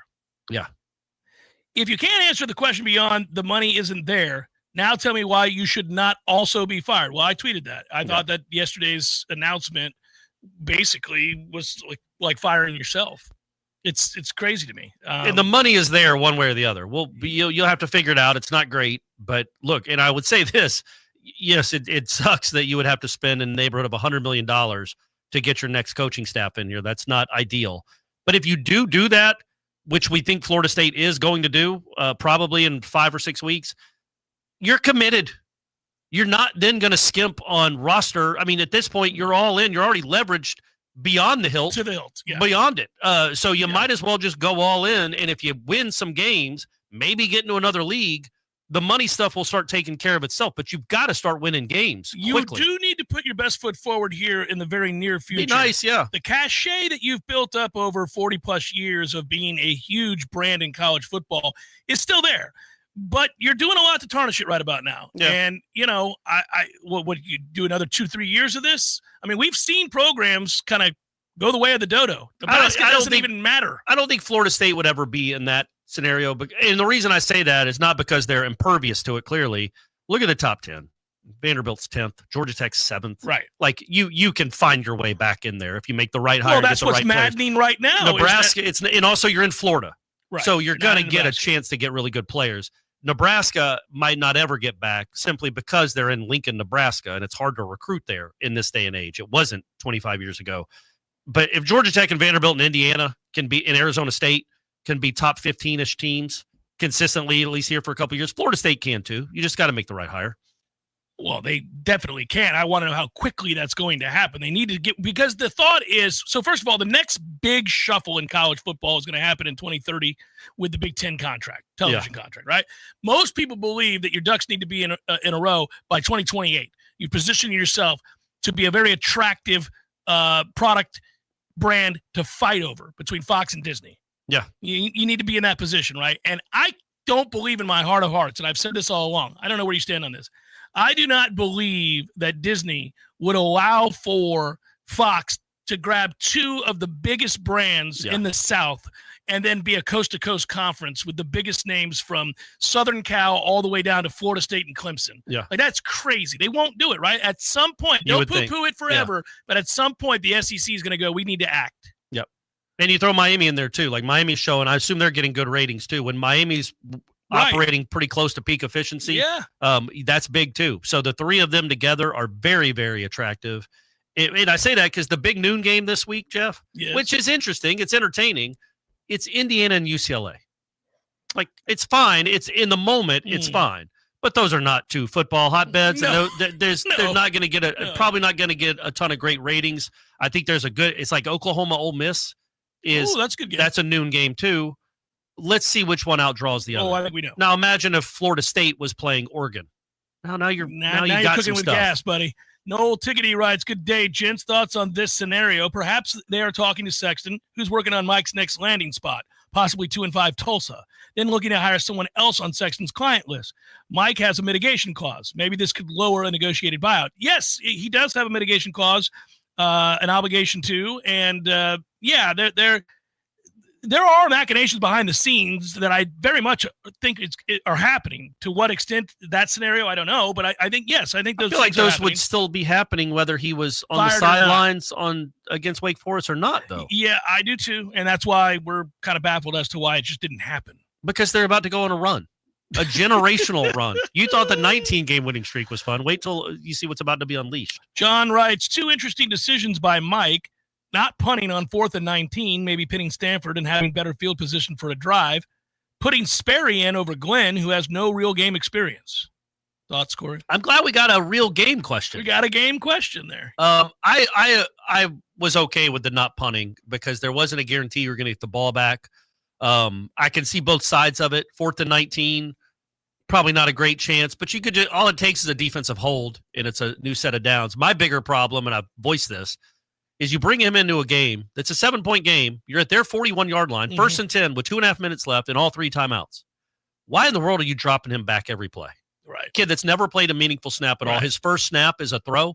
The second snap is a throw. Then he has to scramble. Then he gets sacked because or intentional grounding. Like, he wasn't ready to just let it loose and throw. He didn't have to. It didn't make sense.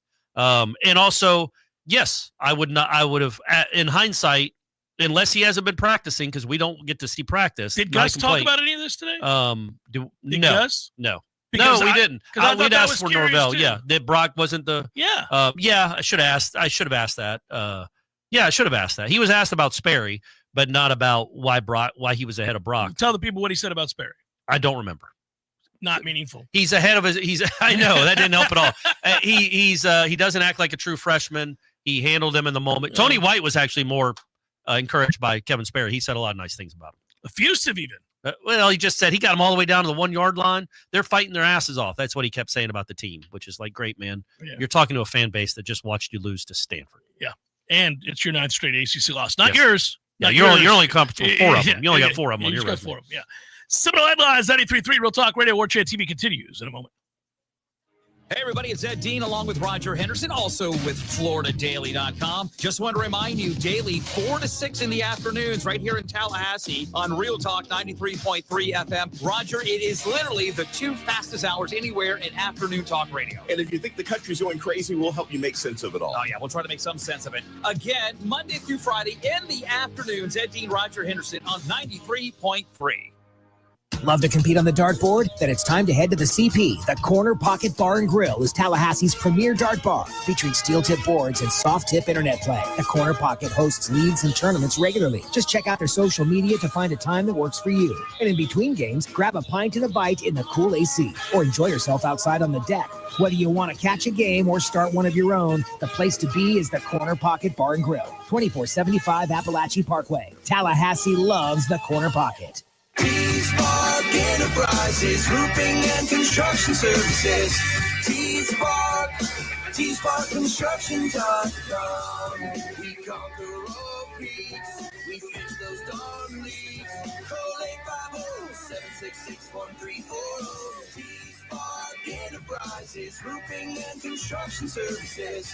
T-Spark Construction.com. License number CCC 1331204. This time of year, we enjoy spending time outdoors in this beautiful North Florida climate until a mosquito attack begins. Paul's Termite Pest Control can help you take your yard back. We have an affordable program to help keep mosquitoes away, and our program even helps with other pests like ticks. Mosquitoes are a nuisance to you, and by carrying diseases such as heartworms, they can be harmful to your pets. Learn more about how Paul's can help protect you, your family, and your pets from mosquitoes. For the elimination of termites, pests like mosquitoes, and a greener lawn too, call Paul's. We'll get them all.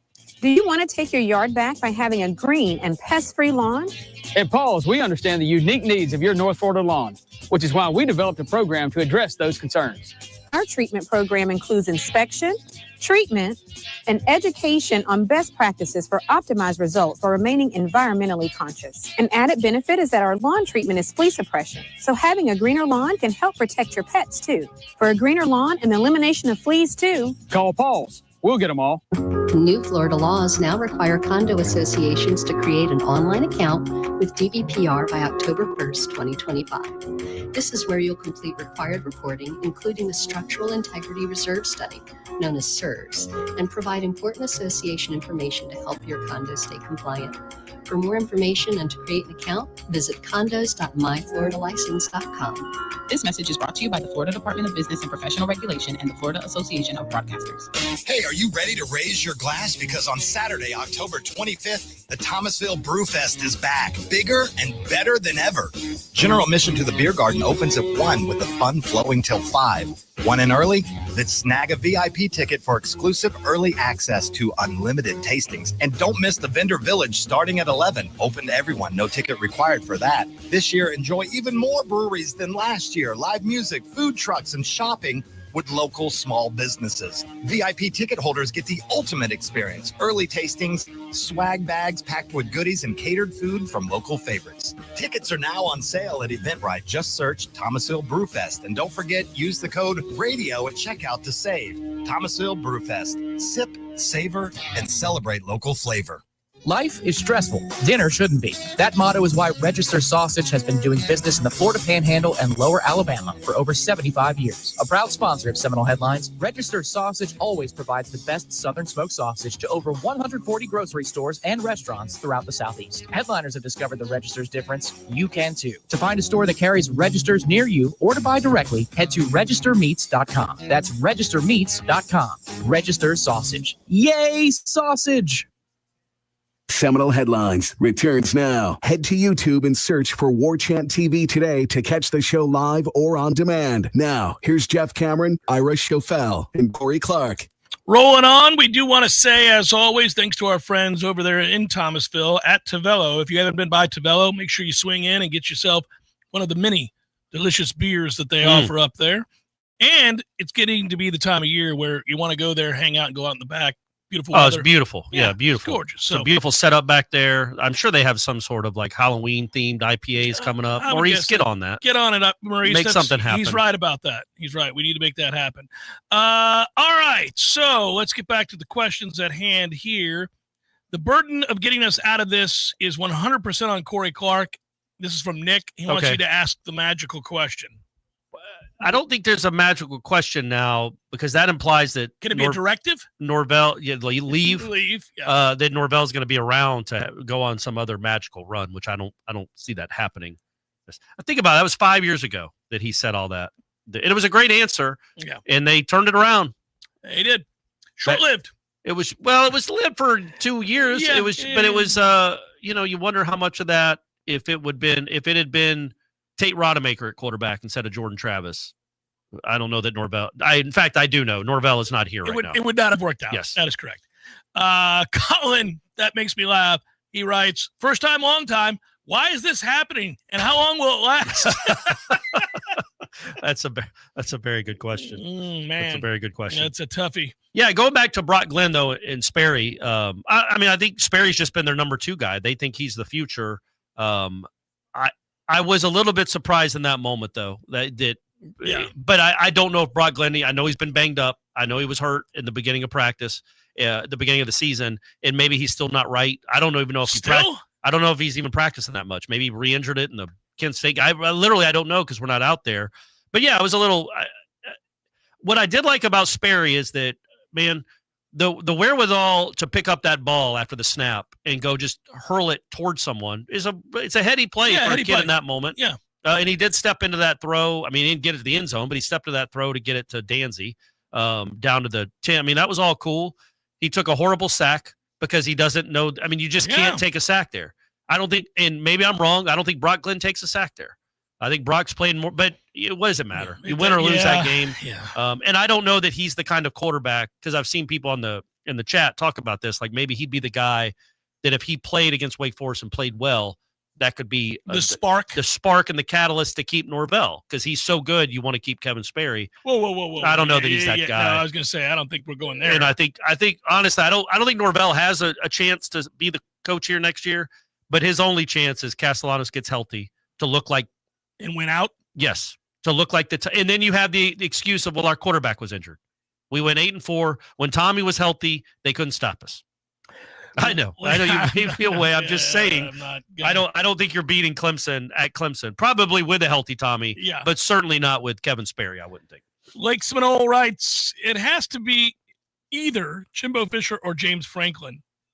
How do we feel about the possibility of Dion? Nope. Not Dion. Nope. Not Dion. But I would. Colorado sucks again. Yeah, they're not good. They're not good. You wouldn't hire. Yeah. You just wouldn't hire a guy that's 3-4. of 3-4 at Colorado. That doesn't make sense. Kind of like if you took the name away from it, you wouldn't hire a guy that just got fired by A&M. And the guy that took over his team is now number 3 in the country. Like, you wouldn't do that, except his name is Jimbo Fisher and you have a history with him. You have a history with Dion. It goes back, it's 40 years ago now, but you do have a history with him. You have a history with Jimbo, but that doesn't mean they're necessarily the right hires. I think Jimbo and Franklin, the appealing thing to me about both of them, again, Jimbo, if he just runs the offense, miss me. Go to West Virginia, man. I don't need to watch you fiddle fart around and score 19 points a game. But he can bring in players. He did it at A&M. Players very well too. Yeah. He did it at A&M, and that's what Franklin's strength is. And that's all I'm concerned about is loading this roster with dudes that can play on Sunday. Lots of them, because that's a good recipe to win a lot of football games. Typically, Cody writes, we know FSU has some talent, but how much is it going to cost them to bring in Jeff's son to save the program next year? Yeah, what's going on with Bryce? When is he going to commit anytime soon, or is he waiting to see who the next head coach is? I think he's going to wait. Okay. I told him. Smart. Let's hold off, son. Smart. Let's hold off. There were a lot of opportunities out there. Let's see if Florida State can get it right. He was actually ready to commit on Monday, but it was this close. But then they announced that Norvell was coming back, and you're like, hold off on that now. Hold off on that. Yeah, they got waxed over at Bradford, but he played well. He had like 6 catches and like 6 kickoff returns. Oh, but that's never a great sign. When you give him 45 points, you get a lot of opportunities. All but right. they kicked every one of them to him. I was like, man, this is awesome. And he woke up so sore on Saturday morning. There you go. I mean, just beat to hell. Yeah. It was great, though. It's football, baby. At one stretch, he had 3 straight catches for first downs, and they were all in the middle of the field with him getting whacked. Does he get up and signal first down? No, he gets up and tosses the ball to the official and jogs back. He's very modest. Now, would he signal a first down if it was a close game? Like, has he been taught, like, hey, don't celebrate a catch when you're getting your head kicked in? He didn't even see. He had 2 touchdowns against Port St. Joe, and he didn't even. He didn't even act like he's been there. He jumped up and did a shoulder bump with his teammate. That's it. Okay. That's it in the back of the end zone. He didn't do like a karate bow. He didn't do any of that. He doesn't want the attention. How is it possible that the big money players, AD and the other powers that be, were so unprepared for all of this? Obviously, you have 2-10, but even after the Pitt game, how are preliminary talks not had in the case of the, quote, unthinkable, and you lose to Stanford? This is from J Daddy's S&Z, fire everyone. Doesn't that implies, though, they might have been having these talks. I don't think they had to have. I mean, they had to have. So this might have been the plan since Miami. Since the halftime of Miami, or the third quarter against Miami. Oh, it's happening again. Yeah, here it goes. They're down 28-3. Miami's better than them, but they're not 25 points better than them. This is ridiculous. At home again, laying another egg again. Mm-hmm. We need to start figuring. They probably. I don't think they just had the talks on Sunday morning. I think they've been having preliminary talks. This was what they decided they wanted to do. I don't think this was a rash decision. Well, I think that they went back to the well one too many times and asked the same money people for more money. And if you think about what those people had to commit for the founders suites and all of the things that they did with the loge boxes, those people spent millions of dollars at the behest of the university trying to catch up, modernize, and all those things. Hey, this is where we need your money now. This is the long-term legacy play. Do this, set yourself up. To turn right around and then say, hey, by the way, in addition to not only asking you for all that money for the upgrades and for the facilities, we also asked you for a lot of money last year when we had to fire some assistants and bring in these new guys. And now we're going to ask you for some more money to fire the head coach, who we could have just fired last year and saved us all time and money. But anyhow, I think that they were probably maybe shocked by a number of those people to which money is no object, saying the checkbook is closed. Yeah. Don't ask me anymore. I told you this before. Don't ask me again. Now they've got to go other places to get the money. There are other places, not named private equity, that they can go to get the money. It's just that it's a little bit more of a process, I think, and that they may not have been prepared for. Yeah. That's a scenario. Who's running Burt Reynolds' estate? Well, it can't be Lonnie Anderson. She's dead. Yeah. R.I.P. R.I.P. to both. There's got to be money in Burt Reynolds' estate, though. And he would be... Well, let's get off of it. He's aghast. He would be aghast at this. Oh. Because he lived through this in the 70s. Yeah. When he was becoming the biggest star in the world, Daryl Mudra was the coach. Now we're back to... Sorry, Mike. We're back to Mudra 2.0. This is incredible. I do, but J Daddy SZN, you aren't wrong. I think a lot of people have asked that question in the last 24 hours is, what do you mean you weren't ready? Yeah. I mean, I think we're implying that they weren't ready. Just because of what they did Monday, but that might have been their plan all along for some reason, or at least they realized this was going to be the route they took more than just on Sunday morning. Yeah. And I think that they want to procure and figure out ways to piece it all together. Yeah. David writes, baseball question amidst the football dilemma. Peter, that's a nice way of phrasing it. The football dilemma is very well said. Peter Collins told Warchant that a new baseball stadium is a problem for the next batch of leaders in athletic department seem naive about NIL spending. What are the chances this link era has an expiration date because of the limits on resources? So this is a good question, David. I have said, Corey, just if you don't know, I have said that there is a growing concern amongst coaches. I don't know about Link. I'm not going to put words in Link's mouth. Right. But there are growing concerns by some of the coaches at Florida State regarding Michael Alford's view or belief about how NIL should work, what it looks like, how it's going to be policed. And there are people over there who think that he's in Never Never Land on this subject, that he is not approaching this in a modern way. The quickest way to get fired is to have the coaches that you interact with, work with, bring those concerns to the higher ups that you're not giving me a chance to compete and win at the highest level. So, for example, if you were to lose a really high-profile player because you didn't have the funds or didn't want to commit what you needed to do to bring in, say, the best softball player in the country, or if you lost an elite golfer. By the way, her parents both went to Florida State and were pretty high-level athletes. Yeah, so she committed to South Carolina. Curious. So then, you lose a golfer that perhaps chooses Florida or Georgia over Florida State. And here's what I would say to that, though.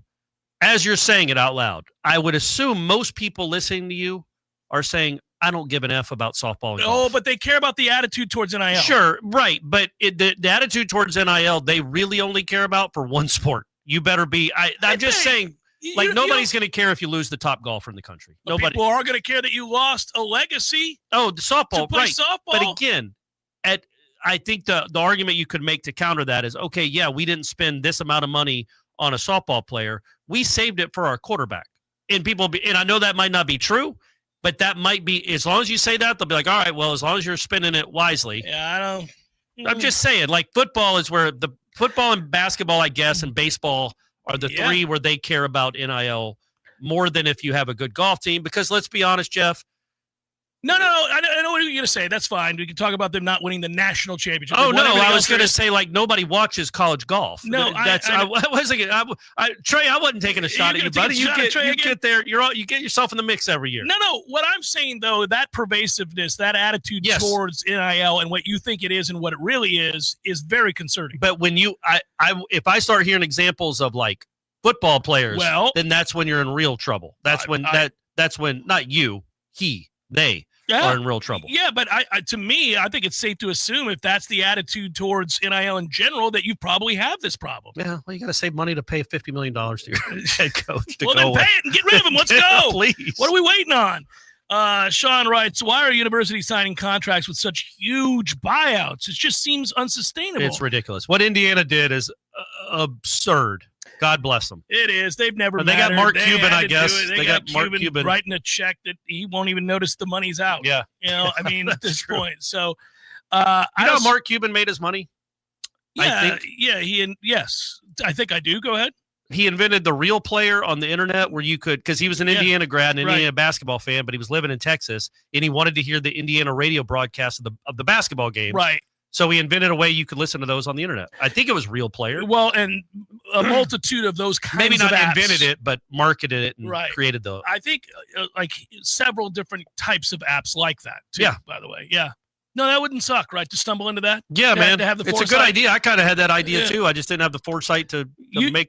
You'll never believe me. You'll never believe me. But when I was 10, I came up with the idea of MTV. And then like a year later it happened. I thought that's how old you are. Yeah, you were like, 10 and MTV hadn't been invented. Or 8 or whatever I was. But yeah, I remember saying, you know what they ought to have when you put your album on, you ought to be able to see the band playing. There ought to be a video for this sort of thing. And I remember saying that to my mother, like I would play AC/DC's Highway to Hell. I'd put the record on. I'd hear that opening chord. I'd be like, man, this would be so awesome if on my stereo I could see Angus play it. Or I remember having that same thought about Billy Squier when I was like, man, I'd love to see him humping a bed.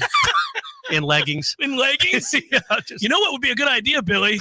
Yeah, just please. Brutal. But I remember seeing the video for Stroke Me.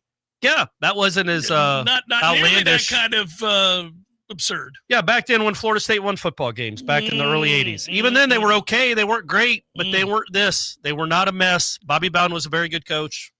Yeah, this is it's not sustainable, Sean, I don't think. I do think that we're going to see a different model moving forward, but who knows when. Seminole Headlines, 93.3 Real Talk Radio, Warchant TV continues in a moment.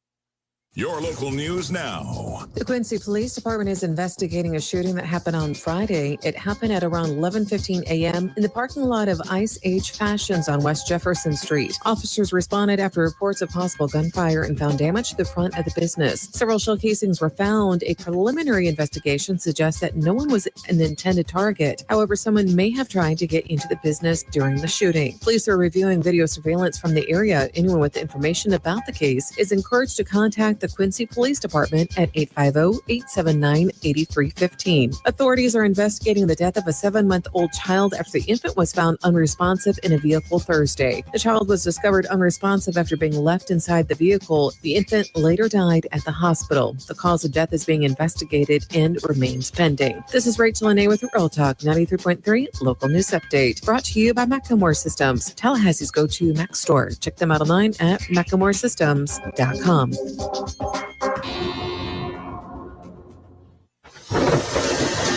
This is meteorologist Paul Trombley with your Real Talk 93.3 weather update. Bright sunshine expected this afternoon with daytime highs approaching 83. Winds out the west around 5 miles per hour. Partly cloudy skies tonight, lows dip down to about 59. High of 80 tomorrow. Clear skies and dry Thursday and Friday, upper 70s Thursday, low 80s by Friday. This report is brought to you by the Lawn Johns. For all your landscaping and lawn care needs, visit thelawnjohns.com.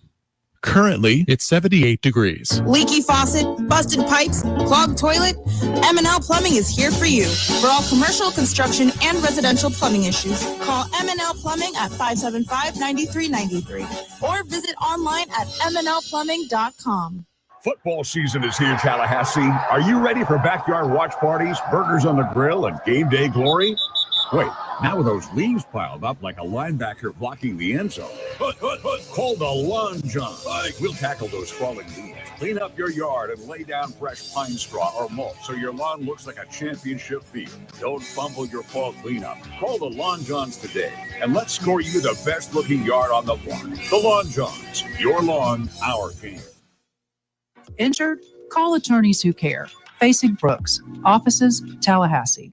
Life is stressful. Dinner shouldn't be. That motto is why Register Sausage has been doing business in the Florida Panhandle and Lower Alabama for over 75 years. A proud sponsor of Seminole Headlines, Register Sausage always provides the best Southern smoked sausage to over 140 grocery stores and restaurants throughout the Southeast. Headliners have discovered the Register's difference. You can too. To find a store that carries Registers near you or to buy directly, head to registermeats.com. That's registermeats.com. Register Sausage. Yay, sausage! Seminole Headlines returns now. Head to YouTube and search for Warchant TV today to catch the show live or on demand. Now, here's Jeff Cameron, Ira Schofel, and Corey Clark. All right, we got a lot of these to get to. Let's rapid fire. Some of these are good ones, and I want to get to. Walter writes, good afternoon, winners. Some coaches take the names off the uniforms. Others let the backups play so the starters feel the pain. What coaching moves would you use to send the unacceptable message to this team? Well, I'd fire the coach. Yeah. I think he's asking if you were Norvell. Yeah. If you were the coach, what would you do? I wouldn't let Daniel Lyons play again after he jumped. Not the rest of the season, but he wouldn't have stayed in the game after jumping off sides. I think if I were Mike Norvell. Did you see the look that Norvell shot Terrence Knighton after the Lions jumped off sides? Yeah, it was like brutal. Yeah. I think if I were Mike, I wouldn't show up for work. Like, you don't deserve me to be here. I don't. Yeah. I shouldn't be there. I'm holding you back. Yep. Let the other guys take it for the day. Okay. Let's see what happens there. I'm going to stay at home. Okay, that's fair. Then maybe they'll fire me and I'll get my money. Yeah, that's delinquent. Yeah, I don't know. Probably couldn't do that. Yeah, I could lose my money. You have to show up, at least go through the motions. Could I stand by the goalpost the way one coach famously did? Just leaning back on it? Lean back on the goalpost? Yeah, he's on that Colorado staff now. Yeah. Of course he is. Yep. David writes. That is incredible. Far too many coaching scenarios and guesses to ever analyze, but given NIL portal and how quickly fortunes change, both for the good and bad, we've lived through both in the last 2 years and 7 games. What's the timeline and best scenario path to stability and the college football relevance for Florida State? Well, have a coaching plan about how you want this thing to look in your athletic department and how you're going to run it, and obviously go hire a good football coach. There are no guarantees, even when you hire a good football coach, that it's all going to go the way that you want it to go. I'll give you an example. I think that there are coaches every year who get fired who are really good at coaching. Something goes wrong. Mike Norvell at one time was very good at coaching. Yeah. He was very successful at Memphis. He won 19 straight games here. But once it starts to build in the negative category, it starts to avalanche. It gets to be too heavy for you to move. And you see good coaches get fired a lot. You see guys who were successful become unsuccessful. You got guys who failed one place who win somewhere else. It happens all the time. It's very difficult to know for certain I got a guy who is going to change our fortunes for certain. Yeah. But I would hire like a Jeff Brom from Louisville. I would love to bring in Jeff Brom. I think he'd be a great hire. I think what intrigues me about guys like that, or would I'd make him tell me no. Yeah. Is that he's doing it in your conference. Yes. And he's doing it at a place that does not have the history that you do. It's not like you're having to take a shot on another AAC coach. Can he do it at this level? We don't know. We'll see. Can he recruit at this level? Right. You know Jeff Brom can get it done. Well, that's like I loved Elko. I remember thinking if we could get Elko here, that'd be great. And Elko, again, was around big programs. Yes. Showed that he could win at Duke, but also showed he was a great defensive coordinator at Notre Dame and A&M. Like, he's done it at this level. That's just what I want. That's why Franklin intrigues me, because he's done it in the Big Ten to a pretty successful degree, and he did it in Vandy. He's SEC Big Ten. Brom is Big Ten ACC. Yeah. Rhett Lashley has done it in the ACC. I don't want to run Rhett's offense, but I know your point remains. That's why you have to me, you have to hire someone that the floor is pretty darn high. Yeah. Because they've done it at this level. They will not be overwhelmed by what it's like to be a coach in the ACC, or what it's like to recruit against Kirby Smart, or recruit against the SEC programs. They have done it before. Yeah, Brom's at his alma mater, so a lot of people assume he wouldn't leave, but I think he would. And from what I'm told, he is a son of a bitch. Like, he's a really difficult, like, he would have tough practices. He's a tough-minded guy. And listen, they're always prepared. They don't always have the best team, but they're always prepared. And he went in and got a really good running back from the state of Florida. Yeah. And you got Cam Davis. No offense, Cam Davis, but you weren't him. He's also got an elite receiver. Yeah, no lie. He's got a dude there now. Did he come from somewhere? That kid is a stud. He's awesome. Every time I watch Louisville play, I'm like, Jesus, we don't have anybody like that. That guy is a stud. Deuce is good, too. Deuce is really good. Yeah, but that guy's really good. Really, really, really good. Patrick writes, the administration had to have a plan in place after the result of last season, right? The buyout didn't change overnight. Did the win against Bama change things? Did it cause them to be unprepared for what followed that game? It might have. It certainly made them breathe a sigh of relief. We beat Alabama. We're about to be 3-0. They were probably looking at the schedule, thinking we're going to be 6-0, or at least 5-1, 6-1, and then it fell on its face. So maybe, but it's still they would have had those discussions. They would have had to have had those discussions about if this doesn't work, because there's a big risk. You're bringing in Gus Malzahn to be an OC, Tony White to be a DC, and if it doesn't work, you're going to have to fire him after 2-10. And so they had to know this was a possibility. R.A. Noel writes, gentlemen, 3 a.m. pity sausage is not ideal.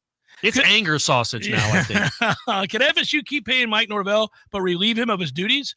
Do you hire a football-only GM before a coach? If the new coach claims to be a lifelong FSU fan, he should have to answer 3 trivia questions from you, Corey. That's awesome. I agree with that. Fair, Willie would have tanked that immediately. Miserably. Jimbo would get them all. Do you remember this first time you and I both were like, I'm not so sure Willie's. Well, we asked him who his favorite player was, and he would say Peter Warwick or Warwick Dunn. And do you remember any specific plays? Nah, I just remember how they would go and score touchdowns. Like, all right, man, it's okay. We don't need you to be a huge Florida State fan. Yeah, but don't tell us you are if you're not. Yeah, don't do that. What do we make of Josh Pate saying he sees Franklin taking the FSU job? Seem pretty sure that's the one he'd take. Well, hey, I'd say great. Yep. Cool. And yeah, again, I would say because I saw on Twitter somebody wrote Grace Rayner, who I think works for on maybe 247. I don't remember. She's a national writer now. She wrote that Virginia Tech should hire Franklin, and everybody was like quote tweeting like, "Oh, the national people, like, yeah, this makes perfect sense. This would be awesome." I'm like, man, if Franklin has a choice between Blacksburg and Tallahassee, he's not going to Blacksburg. And yeah, man, again, Franklin, say what you want. Your floor would be raised greatly. Yes. Yeah, man, and to say he can't win big games, I get it. His big games are against Mario and Dabo, not exactly Harbaugh in Ohio State. Here's why it matters. It mattered more that he couldn't win those games back in the day where if you lost them, you had no path to winning the national championship. It doesn't anymore. Well, you can still go 10-2 and be in the playoffs. He made the playoff last year, and he didn't win the big games. But also the 2 years prior to that, he would have been in the playoff. Would have been. If in the current format. That's the key. You have to wrap your mind around the idea that as long as you have a coach that is going to routinely have you at 9-3 or 10-2, you're in the game. Yep. You're in the conversation going in the last game of the season. And I think Franklin would absolutely do that. I believe he would too, because he can recruit. Yeah. And he recruits the lines of scrimmage. And evaluates too now. He can evaluate. He knows who's good and who isn't, apparently. I don't love his quarterback selections, but I do like his offensive and defensive line selections. There's just studs everywhere all the time. Yeah, they're good at that I'm going to keep going back to that. Yeah, and that tight end was pretty darn good too, Pretty damn good, yes. J-Rod, this is sad, but I'm going to read it, and I appreciate you taking the time to write it. My mom passed away a week after selecting her tickets for this season. I've made it a point to come to every home game because she would be mad if we were not there to cheer on as loud as she would have. But the last 2 home games are going to be very hard to go to with a team who just doesn't care. I would say I would push back on that a little, not against the sentiment, but about I do think they care. I do think they played hard till the end. I really do. Like they got the ball back 3 straight times on defense. I know they're playing essentially what was a high school offense out of Stanford. But I do think I think they played hard. I'm torn on this, Corey, because there is evidence that they were playing hard once they realized there was a possibility they could lose. I'm not so sure they were playing that hard in the first half. No, they weren't. Which is crazy.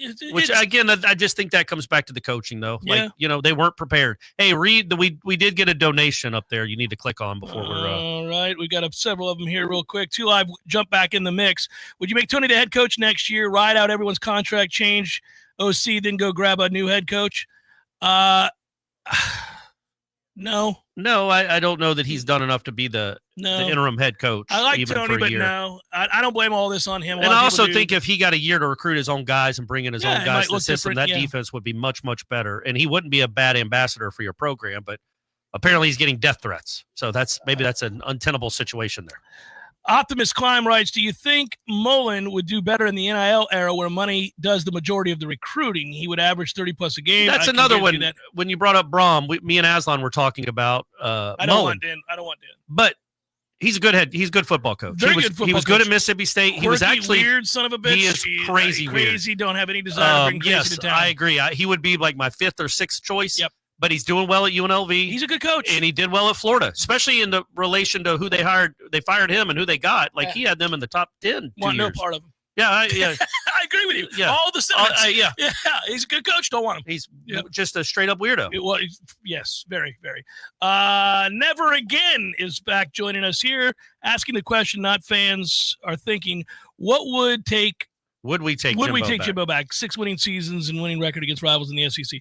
No, I don't think so. I think they would have to have some concessions from him. There'd have to be a lot of talks. I think they would take him back because I just think they would. No, but relative to what? Like all other options fail? Yes. Okay. I don't think he's their first choice. I don't think he's their 5th choice. Correct. But I mean, you do know, again, his floor is his floor. Like his floor got pretty low here last year. Yes. They were 3-6 when he when he basically left. But he's going to bring players just like Franklin. Again, what I worry about is his offense was horrible. His offense was horrible at A&M, and he didn't win at A&M.